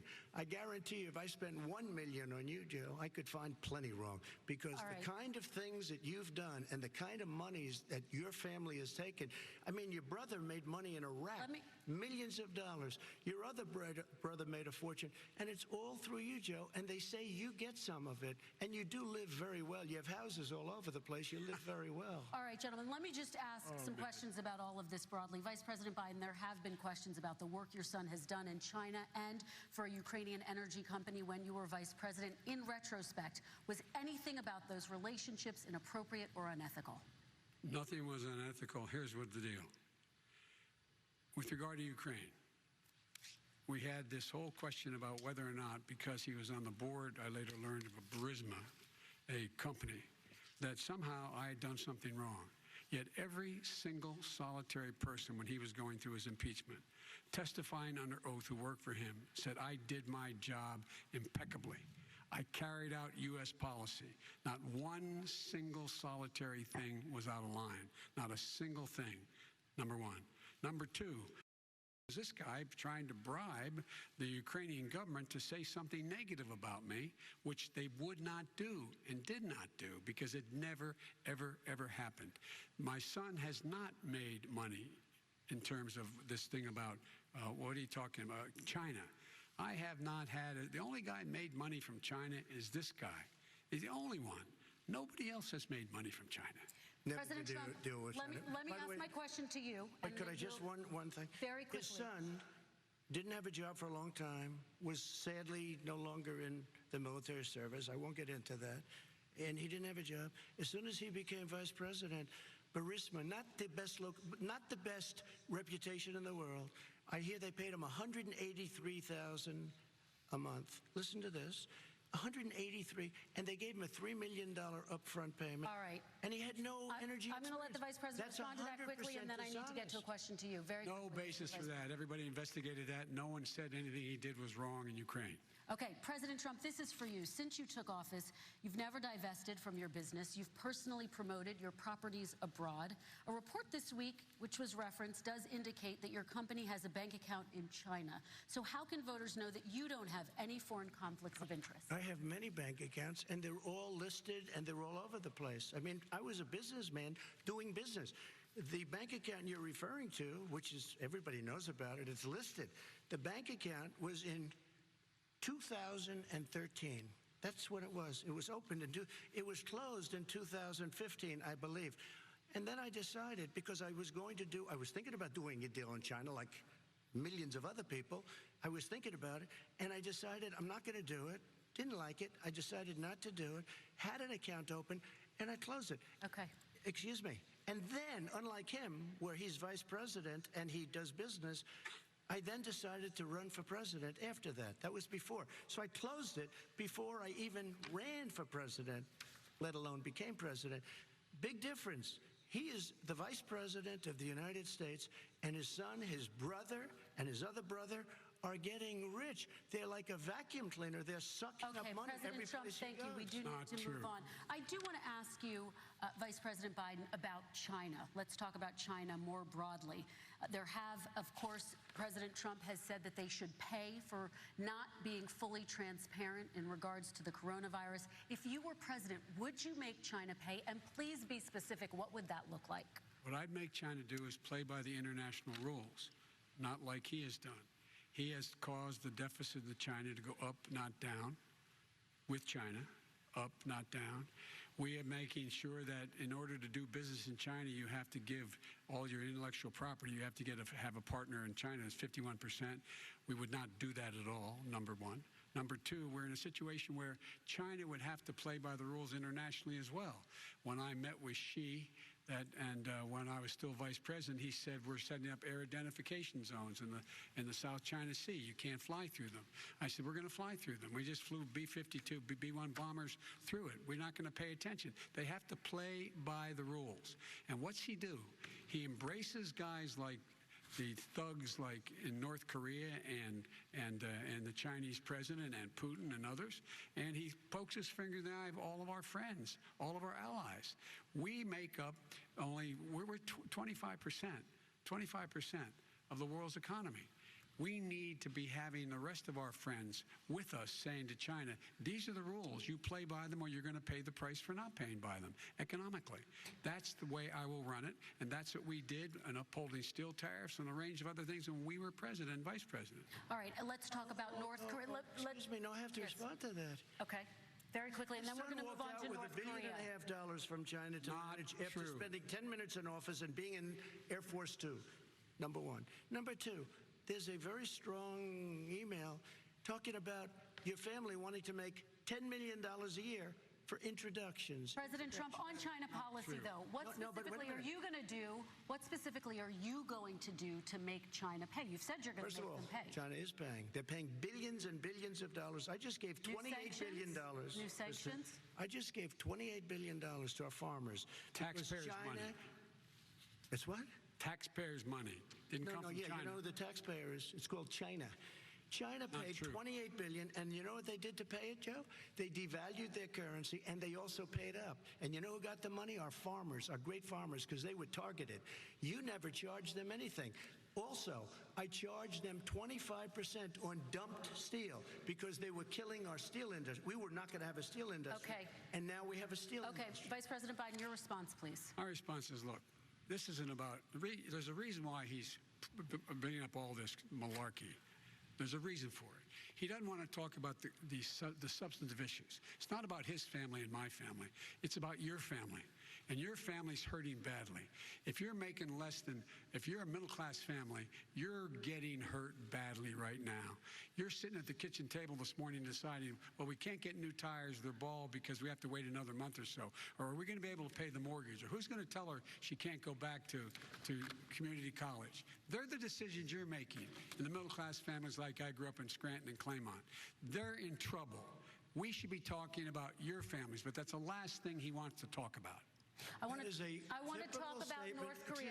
I do want to turn to 10 seconds, Mr. President. That's 10 seconds. A typical political statement. Let's get off this China thing, and then he looks, the family, around the table, everything. Just a typical politician when I see that. Let's talk about North Korea. I'm not a typical politician. Okay, that's why I got elected. Let's get off the subject of China. Let's talk around sitting around the table. All right. Come on, Joe, you can do better. We're going to talk about North Korea now. President Trump, you've met with North Korean leader Kim Jong-un 3 times. You've talked about your beautiful letters with him. You've touted the fact that there hasn't been a war or a long-range missile test. And yet North Korea recently rolled out its biggest ever intercontinental ballistic missile and continues to develop its nuclear arsenal. Do you see that as a betrayal of the relationship you forged? Just 30 seconds here because we need to get on to the next. So when I met with Barack Obama, we sat in the White House right at the beginning, had a great conversation. It was supposed to be 15 minutes, and it was well over an hour. He said the biggest problem we have with North Korea. He indicated we will be in a war with North Korea. Guess what? It would be a nuclear war, and he does have plenty of nuclear capability. In the meantime, I have a very good relationship with him. Different kind of a guy, but he probably thinks the same thing about me. We have a different kind of a relationship. We have a very good relationship, and there's no war. And you know, about 2 months ago, he broke into a certain area. They said, oh, there's going to be trouble. I said, no, they're not, because he's not going to do that. And I was right. Look, instead of being in a war where millions of people, Seoul, you know, is 25 miles away, millions and millions, 32 million people in Seoul. Millions of people would be dead right now. President Trump, that's 30 seconds. I have a good relationship. Vice President Biden, to you, North Korea conducted 4 nuclear tests under the Obama administration. Why do you think you would be able to rein in this persistent threat? Because I'd make it clear, which we were making clear to China, they had to be part of the deal. Because here's the I made it clear, and as a spokesperson of the administration when I went to China, that they said, why are you moving your missile defense up so close? Why are you moving more forces here? Why are you continuing to do military maneuvers with South Korea? I said, because North Korea is a problem, and we're going to continue to do it so we can control them. We're going to make sure we can control them and make sure they cannot hurt us. And so if you want to do something about it, step up and help. If not, it's going to continue. What has he done? He's legitimized North Korea. He's talked about his good buddy, who's a thug, a thug, and he talks about how we're better off. And they have much more capable missiles, able to reach U.S. territory much more easily than ever did before. Let me follow up with you, Vice President Biden. You've said you wouldn't meet with Kim Jong-un without preconditions. Are there any conditions under which you would meet with him? On the condition that he would agree that he would be drawing down his nuclear capacity to get the Korean Peninsula should be nuclear-free zone. All right, let's move on to American families. Kristen, they tried Very to quickly, meet with 10 him. seconds, They President. tried to meet with him. He wouldn't do it. He didn't like Obama. He didn't like him. He wouldn't do it. Okay, I know got to for give him a fact they chance to tried. respond to that He before we wouldn't move do on. it. And that's okay. You know what? North Korea, we're not in a war. We have a good relationship. You know, people don't understand. Having a good relationship Trump, with we have to leaders move of other on, 'cause countries is a good thing. We have a lot of questions to get Yes, to. not Your bad. response. Saying we had a good relationship with Hitler before he, in fact, invaded Europe, the rest of Europe. Come on. The reason he would not meet with President Obama is because President Obama said, we're going to talk about denuclearization. We're not going to legitimize you, and we're going to continue to put stronger and stronger sanctions on you. That's why he wouldn't meet with us. All right, And it didn't move happen. on. Let's Excuse move on me. and talk about He left American me families. a mess, Kristen. President Trump, okay, we do need to They move on. left me a mess.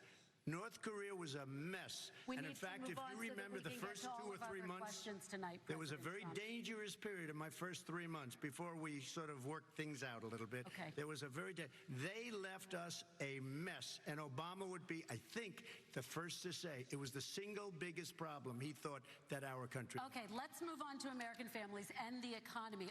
One of the issues that's most important to them is health care, as you both know. Today, there was a key vote on a new Supreme Court Justice, Amy Coney Barrett, and health care is at the center of her confirmation fight. Over 20 million Americans get their health insurance through the Affordable Care Act. It's headed to the Supreme Court, and your administration, Mr. President, is advocating for the court to overturn it. If the Supreme Court does overturn that law, those 20 million Americans could lose their health insurance almost overnight. So what would you do if those people have their health insurance taken away? You have 2 minutes uninterrupted. Sure. First of all, I've already done something that nobody thought was possible. Through the legislature, I terminated the individual mandate. That is the worst part of Obamacare, as we call it. The individual mandate where you have to pay a fortune for the privilege of not having to pay for bad health insurance. I terminated. It's gone. Now it's in court because Obamacare is no good. But then I made a decision. Run it as well as you can to my people, great people. Run it as well as you can. I could have gone the other route and made everybody very unhappy. They ran it. Premiums are down. Everything's down. Here's the problem. No matter how well you run it, it's no good. What we'd like to do is terminate it. We have the individual mandate done. I don't know that it's going to work. If we don't win, we will have to run it, and we'll have Obamacare, but it'll be better run. But it no longer is Obamacare, because without the individual mandate, it's much different. Pre-existing conditions will always stay. What I would like to do is a much better health care, much better, will always protect people with pre-existing. So I'd like to terminate Obamacare, come up with a brand new, beautiful health care. The Democrats will do it because there'll be tremendous pressure on them, and we might even have the House by that time, and I think we're going to win the House, okay? You'll see, but I think we're going to win the House. But come up with a better health care, always protecting people with pre-existing conditions. And one thing very important, we have 180 million people out there that have great private health care, far more than we're talking about with Obamacare. Joe Biden is going to terminate all of those policies. These are people that love their health care, people that have been successful, middle-income people, been successful. They have 180 million plans, 180 million people, families. Under what he wants to do, which will basically be socialized medicine, he won't even have a choice. They want to terminate 180 million plans. We have done an incredible job on health care, and we're going to do even better. Okay, Vice President Biden, yes, this is for you. Your health care plan calls for building on Obamacare. So my question is, what is your plan if the law is ruled unconstitutional by the Supreme Court? You have 2 minutes uninterrupted. What I'm going to do is pass Obamacare with a public option. It'll become Biden-care. The public option is an option that says that if you, in fact, do not have the wherewithal to be, if you qualify for Medicaid and you do not have the wherewithal than your state to get Medicaid, you automatically are enrolled, providing competition for insurance companies. That's what's going to happen. Secondly, we're going to make sure we reduce the premiums and reduce drug prices by making sure that there's competition that doesn't exist now by allowing the Medicare to negotiate drug prices with the insurance companies. Thirdly, the idea that I want to eliminate private insurance, the reason why I had such a fight with 20 candidates for the nomination was I support private insurance. That's why I didn't, not one single person with private insurance would lose their insurance under my plan, nor did they under Obamacare. They did not lose their insurance unless they chose they wanted to go to something else. Lastly, we're going to make sure we're in a situation that we actually protect pre-existing. There's no way he can protect pre-existing conditions. None. Zero. You can't do it in the ether. He's been talking about this for a long time. He's never come up with a plan. I guess we're going to get the pre-existing condition plan the same time we get the infrastructure plan that we've been waiting since 17, 18, 19, and 20. The fact, I still have a few more minutes. I know you're getting anxious. The fact is that he's already cost the American people, because of his terrible handling of the COVID virus and the economic spillover, 10 million people have lost their private insurance. And he wants to take away 22 million more people who have it under Obamacare, and over 110 million people with pre-existing conditions, and all the people from COVID are going to have pre-existing conditions. What are they going to do? I have a follow-up for you, Vice President Biden. It relates to something that President Trump said. He's accusing you of wanting socialized medicine. What do you say to people who have concerns that your health care plan, which includes a government insurance option, takes the country one step closer to a health care system run entirely by the government? What's your response to that? It's ridiculous. It's like saying that, the idea that the fact that there's a public option that people can choose, that makes it a socialist plan. Look, the difference between the president, I think health care is not a privilege, it's a right. Everyone should have the right to have affordable health care. And I am very proud of my plan. It's gotten endorsed by all the major labor unions, as well as a whole range of other people who, in fact, are concerned in the medical field. This is something that's going to save people's lives, and this is going to give some people an opportunity to have health care for their children. How many of you home are worried and rolling around in bed tonight wondering what in God's name you're going to do if you get sick? Because you've lost your home insurance, your health insurance, your company's gone under. We have to provide health insurance for people at an affordable rate, and that's what I do. President Trump, he was there for 47 years. He didn't do it. He was now there as vice president for 8 years, and it's not like it was 25 years ago. It was 3 3/4. It was just a little while ago, right? Less than 4 years ago. He didn't do anything. He didn't do it. He wants socialized medicine, and it's not that he wants it. His vice president, I mean, she is more liberal than Bernie Sanders and wants it even more. Bernie Sanders wants it. The Democrats want it. You're going to have socialized medicine, just like you went with fracking. We're not going to have fracking. We're going to stop fracking. We're going to stop fracking. Then he goes to Pennsylvania after he gets a nomination, where he got very lucky to get it. And he goes to Pennsylvania, and he says, oh, we're going to have fracking. And you never asked that question. And by the way, so far, I respect very much the way you're handling this, I have to say. By the way, but somebody should ask the question. You can ask. He goes for a year. There will be we have a number of topics we're going to get to. That's a big question. We're going to get to. It's the same thing with socialized medicine. I have to respond. Vice President, your response, please. My response is people deserve to have affordable health care, period. Period. And the Biden care proposal will, in fact, provide for that affordable health care, lower premiums. What we're going to do is going to cost some money. It's going to cost over $750 billion over 10 years to do it. And they're going to have lower premiums. You can buy into the better plans, the cheaper plans, lower your premiums, deal with unexpected billing, and have your drug prices drop significantly. He keeps talking about it. He hasn't done a thing for anybody on health care. Not a thing. Kristen, when he says, then I want to talk about what's happening on Capitol Hill. He's talking about socialized medicine and and health care. When he talks about a public option, he's talking about destroying your Medicare, totally destroyed, and destroying your Social Security. And this whole country will come down. You know, Bernie Sanders tried it in his state. He tried it in his state. His governor was a very liberal governor. They want to make it work. Okay, let's let Vice President Biden respond. It doesn't work. Vice President Biden, He's a very confused guy. He thinks he's running against somebody. Biden. I beat all those other people because I disagreed with them. Joe Biden, he's running against. And the idea that we're in a situation that they're going to destroy Medicare, this is the guy that the actuary at Medicare said, if in fact, at Social Security, if in fact he continues to withhold his plan to withhold the tax on Social Security will be bankrupt by 2023 with no way to make up for it. This is the guy who's tried to cut Medicare. So I mean, the idea that Donald Trump is lecturing me on Social Security and Medicare? Come on. He tried to get rid of, he tried to hurt Social Security years ago. Years ago. Go back and look at the records. He tried to hurt Social Security years ago. All right, let's move on. I'm going to move on. Mr. President, I have to move on to the next question. They say the stock market will boom if I'm elected. If he's elected, the stock market will crash. Okay, let's move on to the next question very quickly. Look, the idea that the stock market is booming is his only measure of what's happening.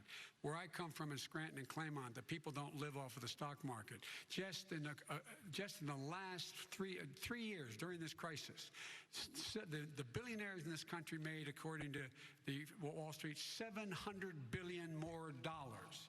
$700 billion more dollars, because that's his only measure. What happens to the ordinary people out there? What happens to them? Let's talk about what's happening on Capitol Hill. We're going to move on. 401ks are through the roof. We're going to move on. Stock are through the roof. All right. And he doesn't come from Scranton. That's like he lived there for a short period of time before he even knew it. We're going to move on to the next question. And the people of Pennsylvania Let me move on to my next question, gentlemen. As of tonight, more than 12 million people are out of work. And as of tonight, 8 million more Americans have fallen into poverty, and more families are going hungry every day. Those hit hardest are women and people of color. They see Washington fighting over a relief bill. Mr. President, why haven't you been able to get them the help they need? 30 seconds here. Because Nancy Pelosi doesn't want to approve it. I do. But you're the president. I do, but I still have to get. Unfortunately, that's one of the reasons I think we're going to take over the House, because of her. Nancy Pelosi doesn't want to approve anything because she'd love to have some victories on a date called November 3rd. Nancy Pelosi does not want to approve it. We are ready, willing, and able to do something. Don't forget, we've already approved 3 plans, and it's gone through, including the Democrats, in all fairness. This one she doesn't want. It's near the election because she thinks it helps her politically. I think it hurts her politically. All right, Mr. Vice President. The Republican leader in the United States Senate said he can't pass it. He will not be able to pass it. He does not have Republican votes.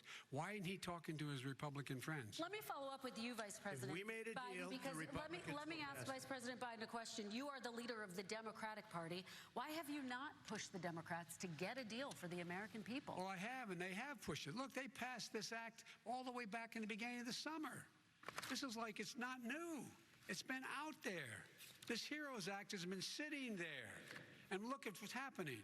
When I was in charge of the Recovery Act with $800 billion, I was able to get $145 billion to local communities that have to balance their budgets, and states that have to balance their budgets, so then have to fire firefighters, teachers, first responders, law enforcement officers, so they can keep their cities and counties running. He will not support that. They have not done a thing for them. And Mitch McConnell said, let them go bankrupt. Let them go bankrupt. Come on. What's the matter with these guys? The bill that was passed in the House was a bailout of badly run, high-crime, Democrat, all run by Democrats, cities and states. It was a way of getting a lot of money, billions and billions of dollars to these states. It was also a way of getting a lot of money from our people's pockets to people that come into our country illegally. We were going to take care of everything for them. And what that does, and I'd love to do that, I'd love to help them, but what that does, everybody all over the world will start pouring into our country. We can't do it. This was a way of taking care of them. This was a way of spending on things that had nothing to do with COVID, as per your question. But it was really a big bailout for badly run Democrat cities and states. All right, if I get elected, I'm running as a proud Democrat, but I'm going to be an American president. I don't see red states and blue states. What I see is America America, United States. And folks, every single state out there finds themselves in trouble.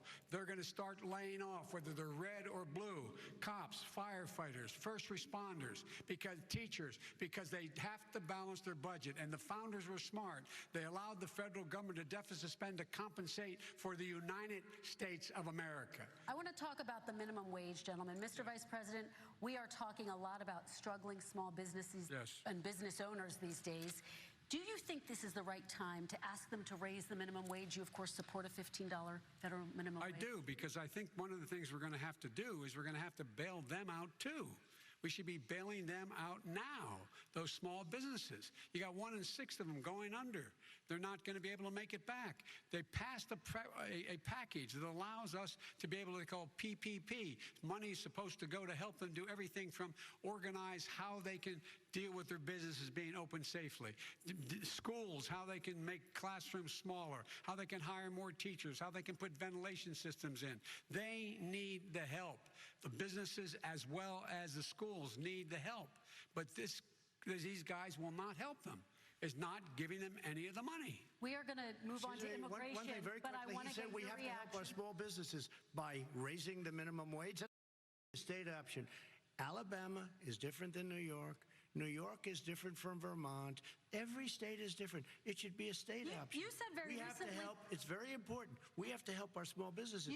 How are you helping your small businesses when you're forcing wages? What's going to happen, and what's been proven to happen, is when you do that, these small businesses fire many of their employees. You said very recently you would consider raising the federal minimum wage to $15 an hour. You said recently you would consider raising the federal minimum wage to $15 an hour. Is that still the case? And I would consider it to an extent, but in a what I second really administration? in a second administration, but not to a level that's going to put all these businesses out of business. It should be a state option. Look, I've lived in different places. I know different places. They're all different. Some places, $15 is not so bad. In other places, other states, $15 would be President ruinous. Trump, thank you. Quick response, Vice President Biden. 2 jobs, 1 job, be below poverty. People are making $6, $7, $8 an hour. These first responders we all clap for as they come down the street because they've allowed us to make it. What's happening? They deserve a minimum wage of $15. Anything below that puts you below the poverty level. And there is no evidence that when you raise the minimum wage, businesses go out of business. That is simply not true. We're going to talk about immigration. We're going to talk about immigration now, gentlemen, and we're going to talk about families within this context. Mr. President, your administration separated children from their parents at the border, at least 4,000 kids. You've since reversed your zero-tolerance policy, but the United States can't locate the parents of more than 500 children. So how will these families ever be reunited? Children are brought here by coyotes and lots of bad people, cartels, and they're brought here, and they used to use them to get into our country. We now have as strong a border as we've ever had. We're over 400 miles of brand new wall. You see the numbers, and we let people in, but they have to come in legally, and they come in through merit. But how will you reunite these kids with their families, Let me just tell you, Mr. President? they built cages. You know, they used to say, I built the cages, and then they had a picture in a certain newspaper, and it was a picture of these horrible cages, and they said, look at these cages. President Trump built them, and then it was determined they were built in 2014. That was him. Do you have a plan to reunite the kids? Yes, we're working on it we're trying very hard. But a lot of these kids come out without the parents. They come over through cartels and through coyotes and through gangs. Vice President Biden, let me bring you into this conversation. Quick response and then another question to you. These 500-plus kids came with parents. They separated them at the border to make it a disincentive to come to begin with. Real tough. We're really strong. And guess what? They cannot, it's not coyotes didn't bring them over. Their parents were with them.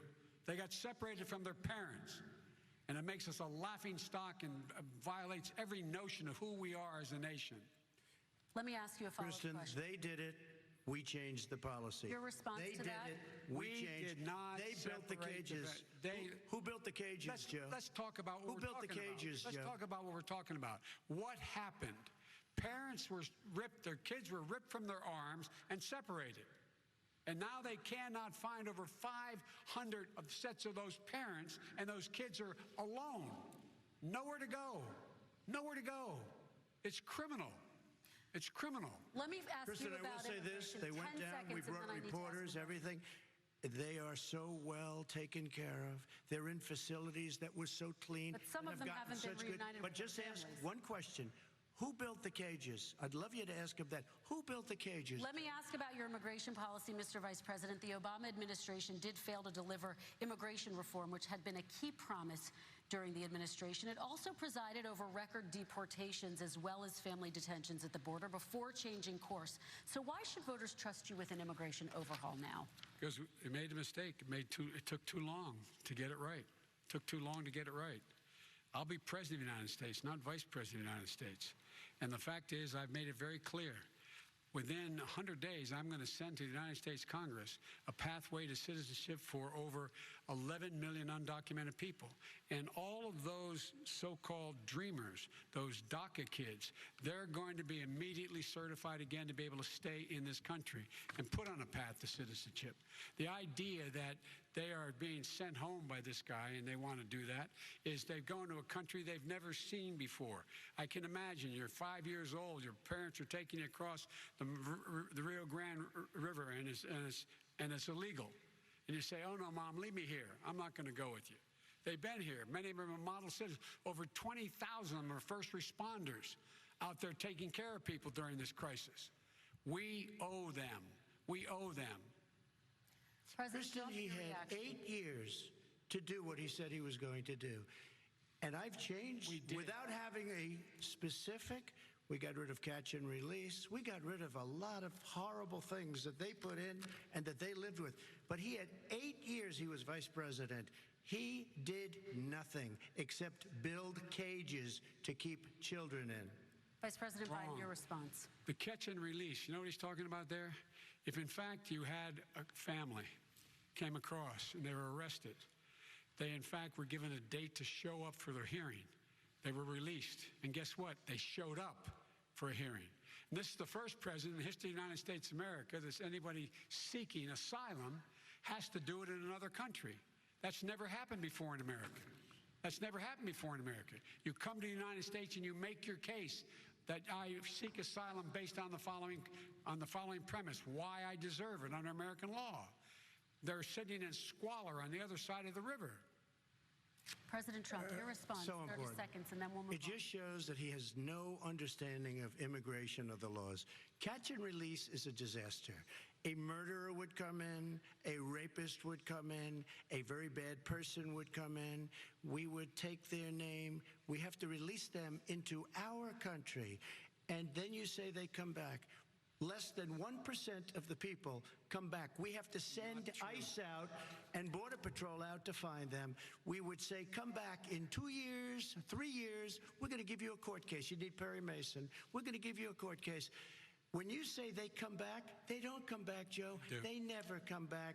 Only the really, I hate to say this, but those with the lowest IQ, they might come back. Okay, President Trump, let's give Vice President Biden a chance to respond, and then we're going to move on to the next. Your response. Know the law. What he's telling you is simply not true. Well, check it out. They don't come back. Check it out. All right, let's move on. But we don't have to worry about it because they terminated it, so we don't have to worry about it anymore. Let's move on to the next section. And you have 525 kids not knowing where in God's name they're going to be and lost their parents. Go ahead. All right. Let's talk about our next section, which is race in America. And I want to talk about the way Black and brown Americans experience race in this country. Part of that experience is something called the talk. It happens regardless of class and income. Parents who feel they have no choice but to prepare their children for the chance that they could be targeted, including by the police, for no reason other than the color of their skin. Mr. Vice President, in the next 2 minutes, I want you to speak directly to these families. Do you understand why these parents fear for their children? I do. I do. You know, my daughter is a social worker, and she's written a lot about this. She has a graduate degree from the University of Pennsylvania in social work. And you know, one of the reasons why I ended up working on the east side of Wilmington, Delaware, which is 90% African American, was to learn more about what was going on. What I never had to tell my daughter, if she's pulled over, make sure she puts, for a traffic stop, put both hands on top of the wheel and don't reach for the glove box because someone may shoot you. But a black parent, no matter how wealthy or how poor they are, has to teach their child when you're walking down the street, don't have a hoodie on when you go across the street. Making sure that you, in fact, if you get pulled over, just yes, sir, no, sir, hands on top of the wheel, because you are, in fact, the victim, whether you're a person making child of a $300,000 a year person or someone who's on food stamps. The fact of the matter is there is institutional. We have always said, we've never lived up to it, that we hold these truths to be self-evident. All men and women are created equal. But guess what? We have never, ever lived up to it, but we've always constantly been moving the needle further and further to inclusion, not exclusion. This is the first president to come along and says, that's the end of that. We're not going to do that anymore. We have to provide for economic opportunity, better education, better health care, better access to schooling, better access to opportunity to borrow money to start businesses. All the things we can do, and I've laid out a clear plan as to how to do those things, just to give people a shot. It's about accumulating the ability to have wealth as well as it is to be free from violence. President Trump, same question to you, and let me remind you of the question. I would like you to speak directly to these families. Do you understand why these parents fear for their children? Yes, I do. And again, he's been in government 47 years. He never did a thing except in 1994 when he did such harm to the black community. And they were called, and he called them super predators. And he said that. He said it, super predators. And they have never lived that down. 1994, your crime bill, the super predators. Nobody has done more for the black community than Donald Trump. And if you look, with the exception of Abraham Lincoln, possible exception, but the exception of Abraham Lincoln, nobody has done what I've done. Criminal justice reform. Obama and Joe didn't do it. I don't even think they tried because they had no chance at doing it.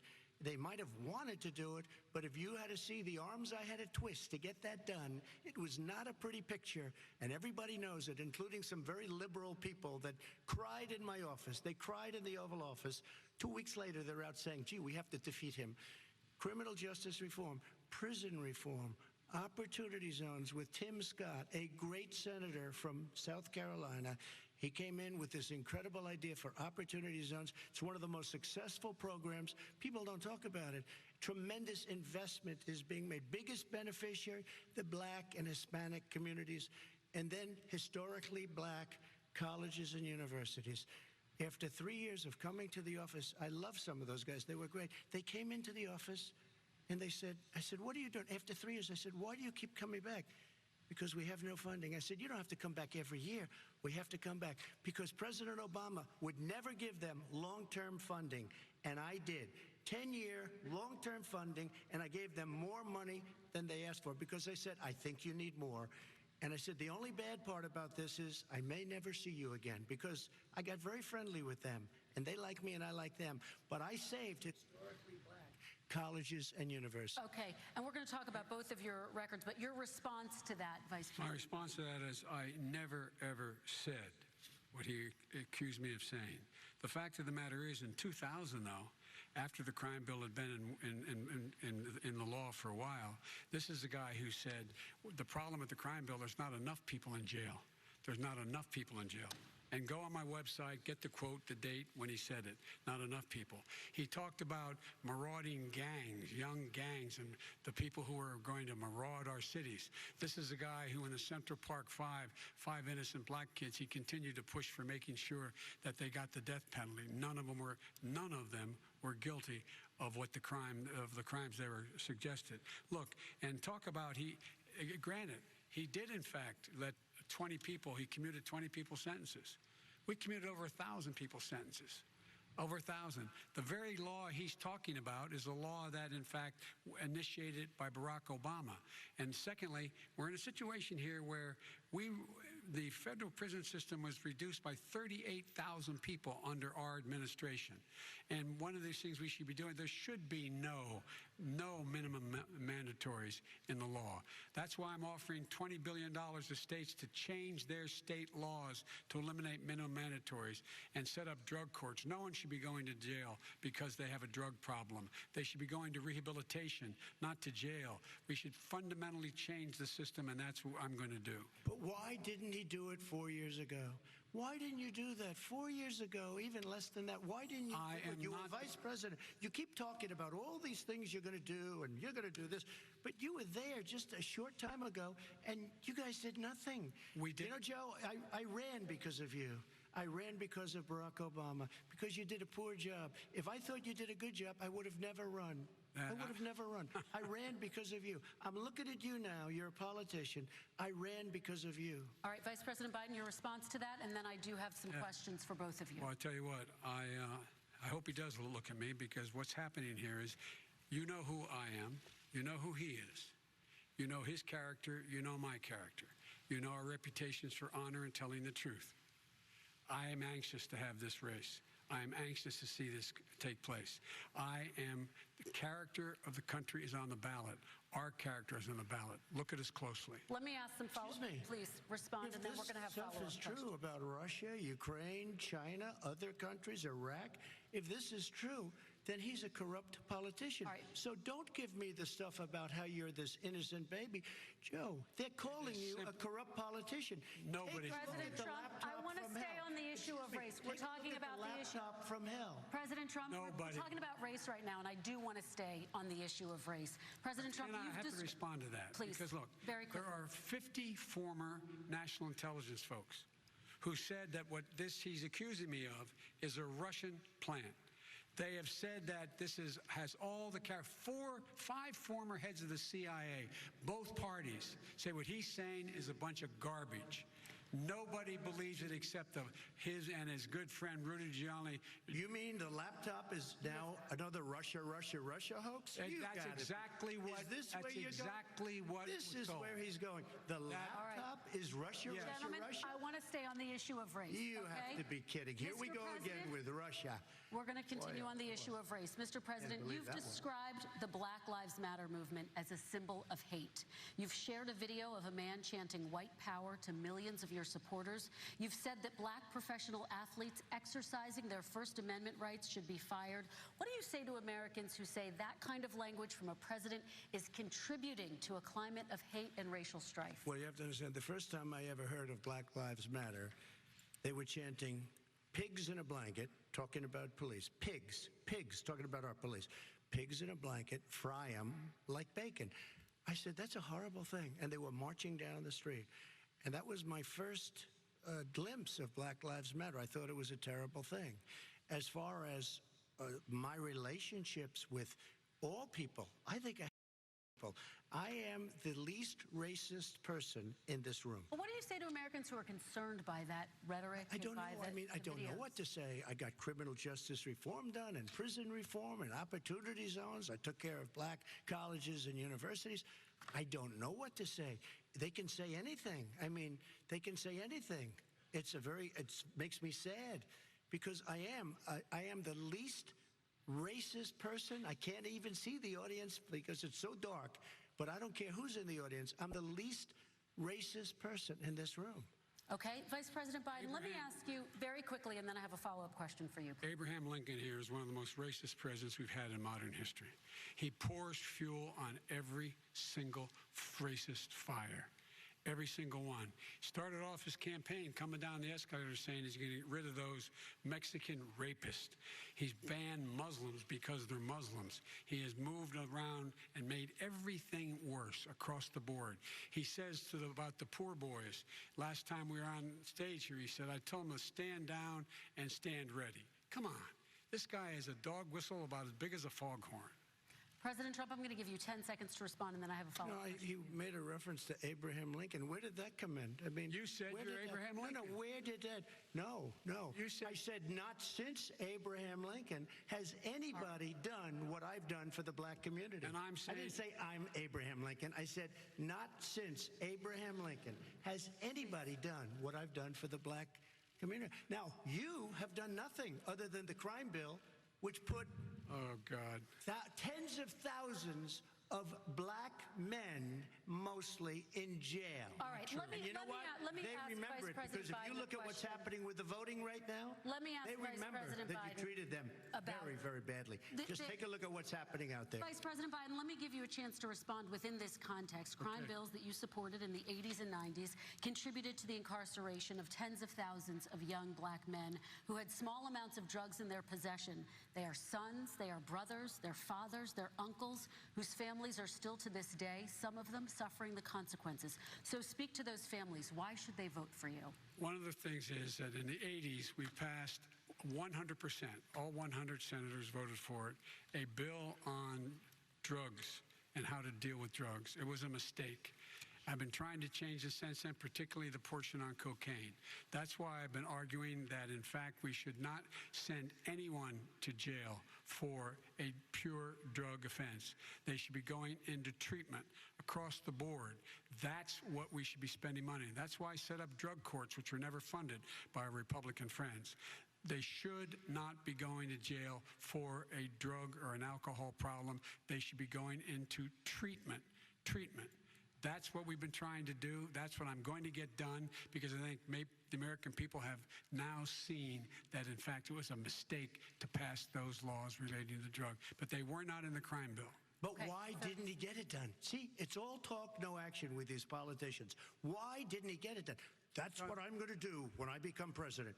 You were vice president along with Obama as your president, your leader, for 8 years. Why didn't you get it done? You had 8 years to get it done. Now you're saying you're going to get it done because you're all talk and no action, Jim. We got a lot of it done. We released 38,000. We got 38,000 prisoners left from the. You got nothing done. 38,000 prisoners were released from federal prison.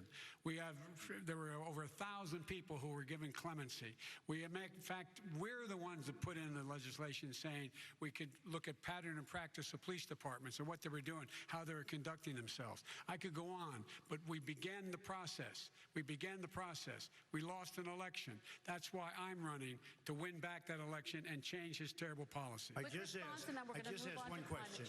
Why didn't you do it in the 8 years, a short time ago?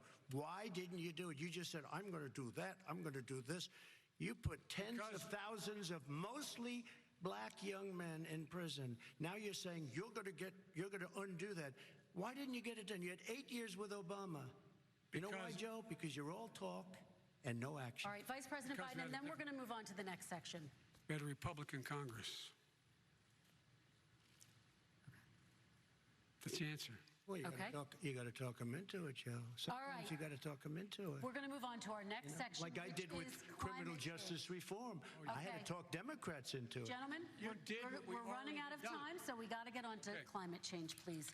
You both have very different visions on climate change. President Trump, you say that environmental regulations have hurt jobs in the energy sector. Vice President Biden, you have said you see addressing climate change as an opportunity to create new jobs. For each of you, how would you both combat climate change and support job growth at the same time? Starting with you, President Trump, you have 2 minutes uninterrupted. So we have the Trillion Trees program. We have so many different programs. I do love the environment, but what I want is the cleanest, crystal clear water, the cleanest air. We have the best, lowest number in carbon emissions, which is a big standard that I notice Obama goes with all the time.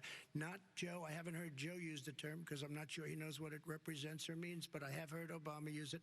And we have the best carbon emission numbers that we've had in 35 years under this administration. We are working so well with industry, but here's what we can't do.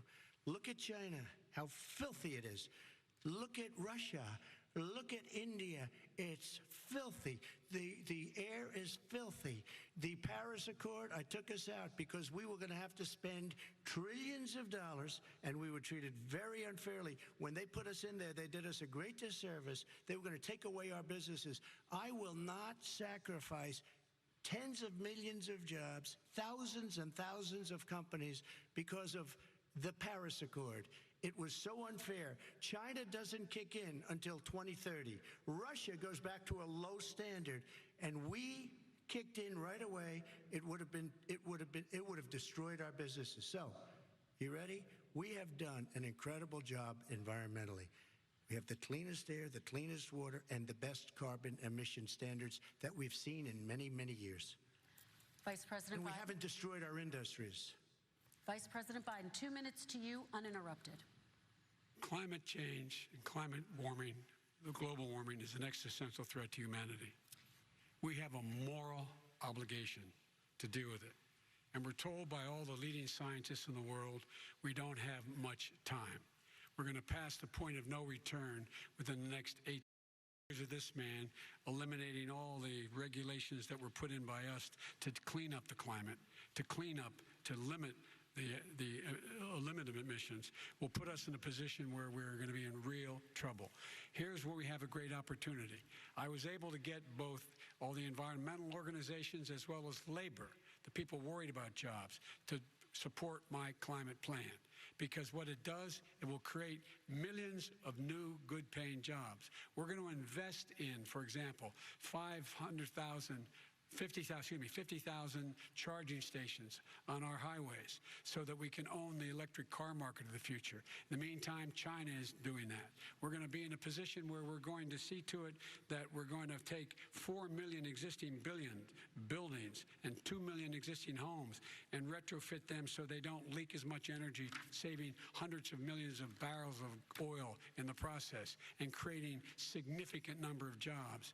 And by the way, the whole idea of what this is all going to do, it's going to create millions of jobs, and it's going to clean the environment. Our health and our jobs are at stake. That's what's happening. And what right now, by the way, Wall Street firms indicated that my plan will in fact create 18.6 million jobs, 7 million more than his. This is from Wall Street. And I'll create $1 trillion more in economic growth than his proposal does. Not on climate, just on the economy. President Trump, you're Today came out and said very strongly, $6,500 will be taken away from families under his plan, that his plan is an economic disaster. If you look at what he wants to do, if you look at his plan, his environmental plan, you know who developed it? AOC +3. They know nothing about the climate. I mean, she's got a good line of stuff, but she knows hopping through hoops for AOC +3. Look, their real plan cost $100 trillion. If we had the best year in the history of our country for 100 years, we would not even come close to a number like that. When he says buildings, they want to take buildings down because they want to make bigger windows into smaller windows. As far as they're concerned, if you had no window, it would be a lovely thing. This is the craziest plan that anybody has ever seen. And this wasn't done by smart people. This wasn't done by anybody. Frankly, I don't even know how it can be good politically. Right. They want to spend $100 trillion. That's their real number. He's trying to say it was 6. It's $100 trillion. They want to knock down buildings and build new buildings with little, tiny, small windows. I mean, and many other things. Okay. And many other things. Let me have the Vice President respond, and we're running out of time, and we have a lot more questions to get to. So let's hear from the Vice President. I have a number more questions. I don't know where he comes from. I don't know where he comes up with these numbers. $100 trillion. Give me a break. This plan was endorsed by every major environmental group and every labor group. Because they know the future lies. The future lies in us being able to breathe, and they know there are good jobs in getting us there. And by the way, the fastest growing industry in America is solar energy and wind. He thinks wind causes cancer, windmills. It's the fastest growing jobs, and they pay good prevailing wages, $45, $50 an hour. We can grow and we can be cleaner if we go the route I'm proposing. President Trump, please respond, and then I have some follow-ups. We are energy independent for the first time. We don't need all of these countries that we had to fight war over because we needed their energy. We are energy independent. I know more about wind than you do. It's extremely expensive. It's very intermittent. It's got a lot of problems, and they happen to make the windmills in both Germany and China. And the fumes coming up, if you're a believer in carbon emission, the fumes coming up to make these massive windmills is more than anything that we're talking about with natural gas, which is very clean. One other thing. Find me a scientist Solar. said that. I love solar, but solar doesn't quite have it yet. It's not powerful yet to really run our big, beautiful factories that we need to compete with the world. So false. It's all a pipe dream. But you know what we'll do? We're going to have the greatest economy in the world. But if you want to kill the economy, get rid of your oil industry. You want. And what about fracking? All right, let me allow Vice President Biden to respond. I never said I oppose fracking. You said it on tape. I did show the tape. Put it on your website. I'll put it on. Put it on the website. The fact of the matter is he's flat lying. Would you rule out banning fracking? I do rule out banning fracking because the answer, we need other industries to transition to get to ultimately a complete zero emissions by 2025. What I will do with fracking over time is make sure that we can capture the emissions from the fracking, capture the emissions from gas. We can do that, and we can do that by investing money and doing it. But it's a transition to that. I have one more question in this pod, and then we have. He was against fracking. He said it. I will show that to you tomorrow. I am against fracking. Until he got the nomination, went to Pennsylvania, then he said, but you know what, Pennsylvania? He'll be against it very soon because his party is totally against it. Fracking on federal land, I said. No fracking or oil on federal land. Let me ask this final question in this section, and then I want to move on to our final section. President Trump, people of color are much more likely to live near oil refineries and chemical plants. In Texas, there are families who worry the plants near them are making them sick. Your administration has rolled back regulations on these kinds of facilities. Why should these families give you another 4 years in office? The families that we're talking about are employed heavily, and they're making a lot of money, more money than they've ever made. If you look at the kind of numbers that we produce for Hispanic, for Black, for Asian, it's 9 times greater, the percentage gain, than it was under, in 3 years, than it was under 8 years of the 2 of them, to put it nicely. 9 times more. Now, somebody lives, I have not heard the numbers or the statistics that you're saying, but they're making a tremendous amount of money economically. We saved it, and I saved it again a number of months ago when oil was crashing because of the pandemic. We saved it. We got, say what you want about relationship, we got Saudi Arabia, Mexico, and Russia to cut back, way back. We saved our oil industry, and now it's very vibrant again. And everybody has very inexpensive gasoline. Remember Vice President Biden, your response, and then we're going to have a final question for both of you. My response is that those people live on what they call fence lines. He doesn't understand this. They live near chemical plants that, in fact, pollute. Chemical plants and oil plants and refineries that pollute. I used to live near that when I was growing up in Claymont, Delaware. And all the more oil refineries in Marcus Hook and the Delaware River than there is any place, including in Houston at the time. When my mom get in the car and when there was first frost to drive me to school, turn in the windshield wiper, there'd be oil slick in the window. That's why so many people in my state were dying and getting cancer. The fact is, those frontline communities, it doesn't matter what you're paying them. It matters how you keep them safe. What do you do? And you impose restrictions on the pollutions the pollutants coming out of those fence line communities. Okay, I have one final question. Would he close down the oil industry? It falls. Would you close down the oil industry? By the way, I would transition from the oil industry, yes. Oh, I will that's transition. A big statement. It is a big statement. That's a because big statement. I would stop. Why would you do that? Because the oil industry pollutes significantly. I see. Here's the deal. But that's you a can't big do statement. That. Well, if you let me finish the statement, because it has to be replaced by renewable energy over time. Over time. And I'd stop giving to the oil industry, I'd stop giving them federal subsidies. He won't give federal subsidies to the gas, to solar and wind. Yeah. Why are we giving it to oil industry? We actually do give it to solar and wind. And that's maybe the biggest statement in terms of business. That's the biggest statement. Okay. Because basically what he's saying is he is going to destroy the oil industry. Will you remember that, Texas? Will you remember that, Pennsylvania, Oklahoma? Vice President Biden, let me give you 10 seconds to respond, and then I have to get to the final question. Vice President Biden. He takes everything out of context, but the point is, look, we have to move toward a net zero emissions. The first place to do that by the year 2035 is in energy production, by 2050 totally. All right. One Is he final going to get question China to both do of it? you. No, we're finished with Is this. he going to get China to our final question. No, We have to I'm move going on to to our rejoin final Paris question. Accord and make China abide by what they agreed to. All right, this is about leadership, gentlemen. And this first question does go to you, President Trump. Imagine this is your inauguration day. What will you say in your address to Americans who did not vote for you? You'll each have 1 minute, starting with you, Mr. We have to make our country totally successful as it was prior to the plague coming in from China. Now we're rebuilding it, and we're doing record numbers, 11.4 million jobs in a short period of time, etc. But I will tell you, go back. Before the plague came in, just before, I was getting calls from people that were not normally people that would call me. They wanted to get together. We had the best black unemployment numbers in the history of our country. Hispanic, women, Asian, people with diplomas, with no diplomas, MIT graduates, #1 in the class. Everybody had the best numbers. And you know what? The other side wanted to get together. They wanted to unify. Success is going to bring us together. We are on the road to success. But I'm cutting taxes, and he wants to raise everybody's taxes, and he wants to put new regulations on everything. He will kill it. If he gets in, you will have a depression, the likes of which you've never seen. Your 401ks will go to hell, and it'll be a very, very sad day for this country. All right. Vice President Biden, same question to you. What will you say during your inaugural address to Americans who did not vote for you? I will say, I'm an American president.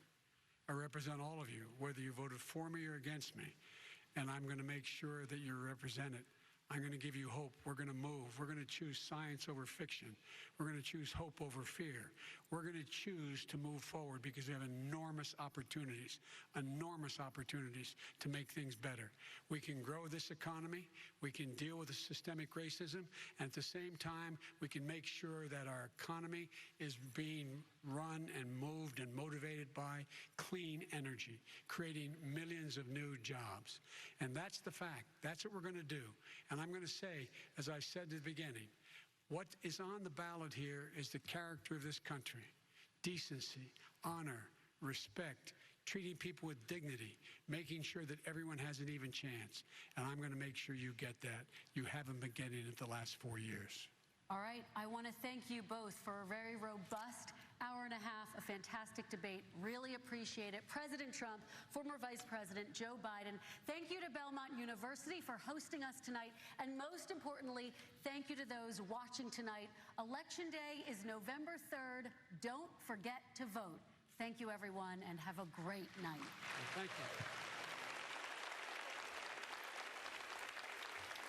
And there you have it, the second presidential debate, Donald Trump and...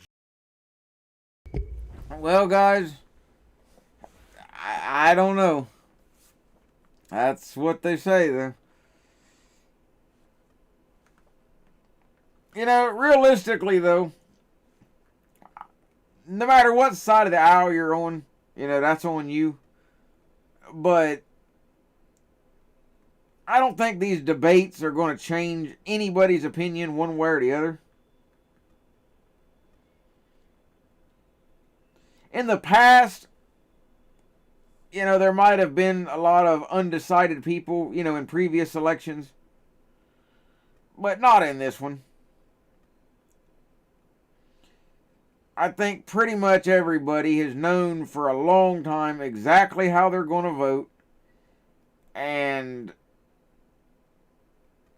you know, it makes no difference. Nobody's going to be swayed by much of anything at this point. What they say, 12 days or something away.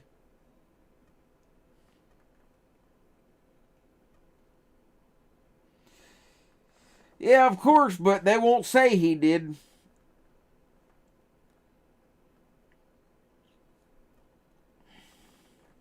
You know how that goes, though.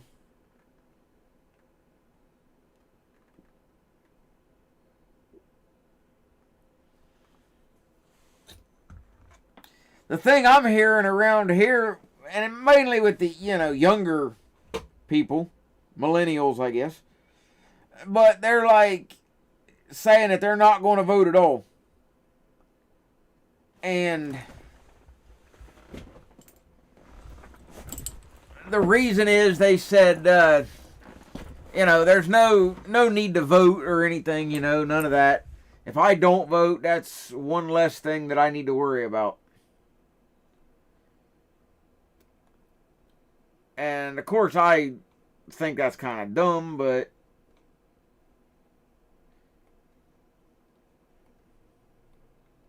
I always said if you don't vote, you can't complain, that kind of thing. But a lot of them just, they think if you don't vote, you don't have to worry about it. And I do not trust mail-in voting at all. I've already voted, but it was in person. They lost my ballot back in the spring, so never did get turned in. I had to go and vote in person then. But it was no big deal. I had no wait, no nothing. They had about 6 machines or so lined up and walked right in, right out. 5 minutes, I was done. So it was not a big deal. But Saturday, I don't know what time I'll start the stream Saturday. I'm not exactly sure. The rally kicks off at 4. So I'm not 100% sure what time I'll start it. But I'll definitely make sure I got a full phone battery plus my big battery backup thing that I bought a while back. So that I don't want to run out of juice. I might have an extra one too. I'll have to look. I want to make sure I got plenty of battery power.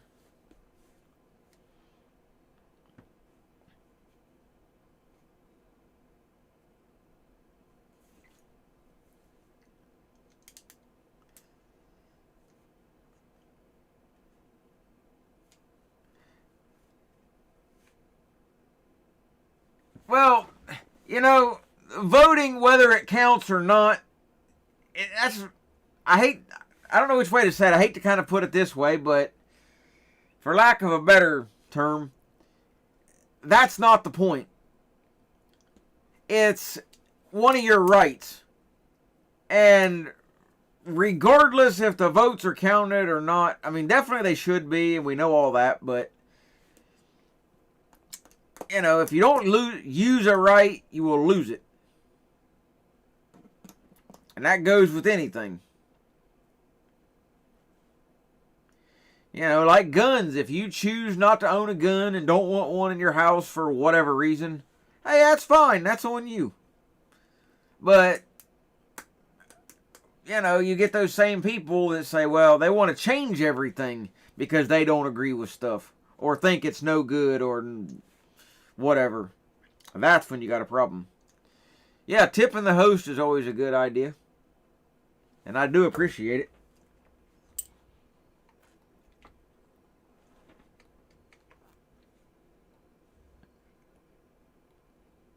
I know times are tough for everybody, but if you can help.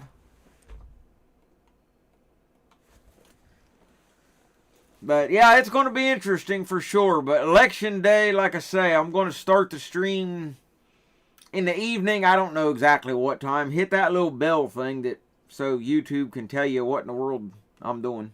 Supposed to anyway. And then we're going to do a pretty well an all-night stream for the most part.